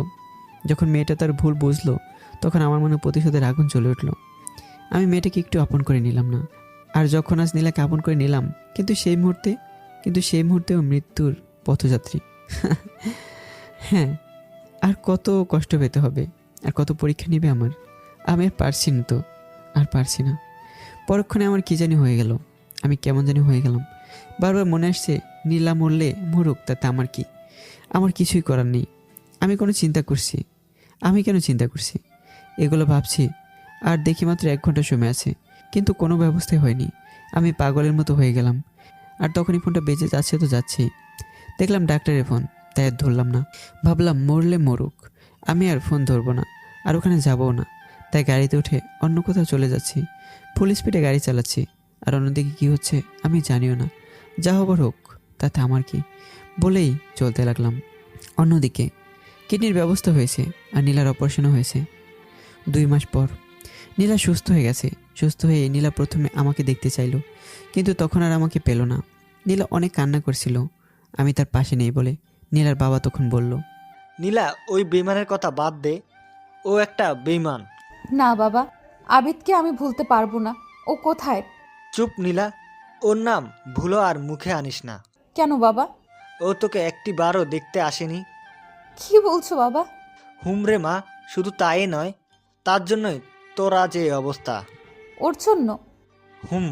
তোর পেটে যদি আঘাত না করতো তাহলে তোর বাচ্চাটাও মরতো না, আর তোরও এমন হতো না। না বাবা, ও আমাকে কিছুই করেনি। সব আমি করেছি। তারপর নীলা সব কিছু বলল। আর সব শুনে নীলার বাবা কিছুটা অনুতপ্ত হয়েই পরক্ষণেই বলল, মানলাম ও তোর কিছুই করেনি, তাহলে ও কেন তোর পাশে ছিল না? কিনমিনা জোগাড় করেই চোরের মতো পালিয়েছে। কি বলছো বাবা? ও এমন করতে পারে না। ও এমন করতে পারে না, কিন্তু কেউ এমনটাই করেছে। মুহূর্তে নীলার মনে আমার প্রতি ঘৃণা জন্মালো। আর তখন বলল, বুঝতে পারছি আবিদ কেন এমন করছে। হয়তো আমার উপর ওর প্রতিশোধ নিতে চেয়েছিল। প্রতিশোধের আগুনে হয়তো আমাকে একটি বারও দেখতে আসলো না। হুম, ঠিকই বলেছিস মা। ও আসলেই বাবা অনেক চেঞ্জ হয়ে গেছে, অনেক খারাপও। অন্তত আমার এই সময়টাতে পাশে থাকতে পারতো, আমাকে একটু দেখতে পারতো। ছি আবিদ, ছি। আপনার বেডের পাশে যদি আজ আবিদ থাকতো তাহলে আপনি আর বেঁচে থাকতে পারতেন না। দরজার পাশ থেকে হঠাৎ একটি কথা ভেসে আসলো। নীলা আর নীলার বাবা ভূত দেখার মতো অবাক হয়ে দরজার দিকে তাকিয়ে দেখলো ডাক্তার এই কথাটি বলেছে। তাই নীলা বলল, কি আবল তাবল বলছেন ডাক্তার? আবল তাবল না, যা সত্যি তাই বলছি। কি সত্যি? আর কেন এই কথা বলেছেন? আসলে আজকে যদি আবিদ আপনার পাশে থাকতো তাহলে আপনি আর বেঁচে থাকতেন না, কারণ ওই দিন এত খোঁজাখুঁজির পরও কিডনি পাওয়া যায়নি। তাহলে কিডনি ছাড়া অপারেশন হলো কিভাবে? সেটাই। আর আমরা সেদিন খোঁজাখুঁজির পরও কিডনি না পেয়ে আমরা তো আশাই ছেড়ে দিয়েছিলাম আপনাকে আর বাঁচাতে পারবো না। আর ঠিক সেই মুহূর্তে আপনারা যাকে বেঈমান বলছেন, সেই বেঈমান আবিদি আমার কাছে এসেছিল আর বলেছিল কোথাও কিডনি পায়নি, আর আপনাকে আর আপনার পেটের সন্তানকে ও কোনোভাবেই মরতে দিবে না, অন্তত ও বেঁচে থাকতে। আর তাই সেদিন সে আমার পায়ে ধরে কান্না করতে করতে বলেছিল, আমার পায়ে ধরে যেন তার জীবনের বিনিময়ে হলেও আপনাদের দুজনকে বাঁচাতে। আর অনেক কান্না করেছিল আমার পায়ে ধরে। আমার লাইফে আমি এমন একজন স্বামীকে দেখলাম, সে নিজের জীবনের বিনিময়ে সে নিজের স্ত্রীকে বাঁচাতে চেয়েছিল। হয়তো অন্য কেউ হলে আরেকজন সঙ্গী খুঁজে নিতেন, বাট আবিদ তা করেনি। আরেকটা কথা, আবিদ বেঈমান না। সেদিন আপনার বাবাও তো ছিল, ওই উনি তো কিডনি দিতে আগ্রহী ছিল না, ছিল এই বেঈমান আবিদ। আর আবিদ কথাটা গোপন রাখতে বলেছিল, তাই আমি কাউকেই বলিনি, কিন্তু আজ না বললে পারলাম না। কথাগুলো শোনার পর নীলা পাগলের মতো কান্না করা শুরু করে দিল। নীলা এমনটা ভাবতে পারেনি। নীলা বুঝতে পারেনি হয়তো ভালোবাসার কাছে প্রতিশোধ হার মানে। আর সেটার প্রমাণই হলো আবিদ। অনেক কান্না করেছে নীলা, তার আবিদকে ফিরে পেতে চাইলো, কিন্তু আবিদকে আর পেল না। তাই নীলা পাগলের মতো ডাক্তারকে বলল, আবিদ কোথায়? আবিদ এখনো বেঁচে আছে, চিন্তা করবেন না। ওর এখনো জ্ঞান ফিরেনি, 2 মাস ধরে অজ্ঞান অবস্থায় আছে। হয়তো 2-1 দিনের মধ্যে ওর জ্ঞান ফিরে যেতে পারে। আবিদ এখন কোথায়? প্লিজ আমি একটু দেখতে চাই। বলে কান্না করতে লাগলো। ডাক্তার নীলাকে আমার বেডরুমে নিয়ে এলো। নীলা আমার পাশে পড়েই কান্না শুরু করে দিল। ওর চোখে পানি আমার পায়ে পড়তে লাগলো। আমার জ্ঞান ফিরে আসলো, কিন্তু চোখ কেন জানি খুলতে পারছে না। আমি শুনতে পেলাম, আবিদ তুমি আমাকে মাফ করে দাও। প্লিজ এখানে কান্নাকাটি করবেন না, তাহলে পেশেন্টের অবস্থা আরও খারাপ হতে পারে। তখন নীলা কান্নামাখা অবস্থায় চলে যেতে চাইলো। আর তখনই আমি আমার সর্বোচ্চটা চেষ্টা করে ডাক দিলাম, কিন্তু শুনতে পাইনি। আমি আবারও নীলা বলে ডাক দিলাম, আর তখনই নীলা দাঁড়িয়ে গেল আর বলল, আমার আবিদ আমাকে ডাকছে। বলে আমার সামনে আসলো। আর ডাক্তার তাকে বাধা দিল। আমি আস্তে আস্তে ইশারায় ডাক্তারকে ডাক দিলাম, ডাক্তার সাহেব নীলাকে আমার কাছে আসতে দিন। আচ্ছা ঠিক আছে, কিন্তু পেশেন্টের সামনে কান্নাকাটি করবেন না। বলে ডাক্তার চলে গেল। নীলা আস্তে আস্তে আমার সামনে এসে বলল, কেন এমন করলে আবিদ? যদি তোমার কিছু হয়ে যেত? কিছুই হবে না। তারপর নীলা আমাকে মাথায় হাত বুলিয়ে দিতে লাগলো। কেন জানি অনেক ভালো লাগলো। ওর দিকে আমি একটানা চেয়ে আছি। খুব নিষ্পাপ লাগছে ওকে। আর ওর কান্না করা মুখটা দেখতে পুরো বাচ্চা বাচ্চা লাগছে। ওই এমন করে কি দেখছো? তোমাকে আমাকে দেখার দরকার নেই অন্য কেউ আছে নাকি দেখার জন্য? বলে কান্না করে দিয়েছে। এই আর বলবো না তো, তারপরও কেঁদো না। এভাবে নীলার সাথে প্রতিদিন ফাজলামো করতে ভালোই লাগতো। আজ আমি পুরোপুরি সুস্থ। আজ হাসপাতাল থেকে আমাকে ছেড়ে দেবে, তাই ডাক্তার আসলো। আবিদ সাহেব এখন কেমন লাগছে? এই তো ডাক্তার, ভালোই। আপনি আজই যেতে পারবেন। যাব, কিন্তু একটা কথা ছিল। বলো আবিদ। আমি তো নীলাকে কিডনি দিয়েছিলাম, তো আমি বেঁচে আছি কিভাবে? আসলে আবিদ সাহেব, আপনার কপালটাই ভালো। ওই দিন যখন আপনার কিডনি নেওয়া হয়েছিল আর নীলার অপারেশন করার পরই একটা ফোন আসে যে একটা অ্যাক্সিডেন্টে মানুষ মারা যায়। আর তখনই ওই মানুষের কিডনিগুলো দিয়ে আপনার অপারেশন শুরু করি। আর আপনার অপারেশন করতে দেরি করায় আপনার সুস্থ হতে অনেক দেরি হয়ে যায়। আর আমরা তো ভেবেছিলাম আপনাকে বাঁচানো বোধহয় সম্ভব হবে না, কিন্তু আল্লাহ আপনাকে বাঁচিয়েছেন, তার প্রতি শুকরিয়া আদায় করুন। হ্যাঁ ডাক্তার সাহেব, বলে আল্লাহর প্রতি অশেষ শুকরিয়া আদায় করে বাসায় রওনা দিলাম। আর ভাবলাম আল্লাহ যা করে ভালোর জন্যই করে। ওই দিন যদি আমি আগের মতো সত্যি গাড়ি নিয়ে চলে যেতাম, হয়তো আমি বেঁচে যেতাম, কিন্তু মরে যেত আরও 2টা জীবন। বাসায় যাওয়ার পরেই নীলা আমাকে জড়িয়ে ধরে কান্না করছে আর বলছে যা করেছে ভুল করেছে, তাকে যেন মাফ করে দিয়ে নতুন করে সুখের সংসার সাজাই। তখন বললাম, প্রতিশোধ না নিয়ে আমি তোমাকে কোনোভাবেই ছাড়বো না। তোমাকে সুস্থ করেছে বলে কি প্রতিশোধ নিব না নাকি? প্রতিশোধ নিতেই হবে। নীলার হাসি মাখা মুখটা কালো হয়ে গেল আর বলল, তাহলে আমাকে মেরেই ফেলো, আমি আর প্রতিশোধের আগুনে জ্বলতে পারবো না। এই কান্না করছো কেন? তো কি করব? প্রতিশোধ নিব, তাই রেডি হও। কিভাবে রেডি হব? প্রতিশোধ স্বরূপ এতগুলো পাপ্পি দিবা, না হলে হবে না। আর এটাই প্রতিশোধের মাসুল। দিব না। জোর করে আদায় করব। তাহলে দেখা যাক। দেখাচ্ছি। এই মেয়েরা এখনও জাননি কেন প্রতিশোধ নিব, এগুলো আপনারা দেখেন না। অতপর হারানো পাখি তার বাসা বানানোর কাজে বিভোর হয়ে গেল, আর ভালোবাসার আলোয় নতুন বাসায় আলো ফোটাতে ব্যস্ত হয়ে গেল। গল্পটার মাধ্যমে একটা জিনিস বোঝানোর চেষ্টা করেছি, অহংকার, লোভ আর প্রতিশোধের আগুনে কেউ অমানুষ জানোয়ারের মতো হবেন না। গল্পটি কেমন হয়েছে সবাই অবশ্যই জানাবেন, আর চ্যানেলটি সবাই সাবস্ক্রাইব করবেন। ধন্যবাদ।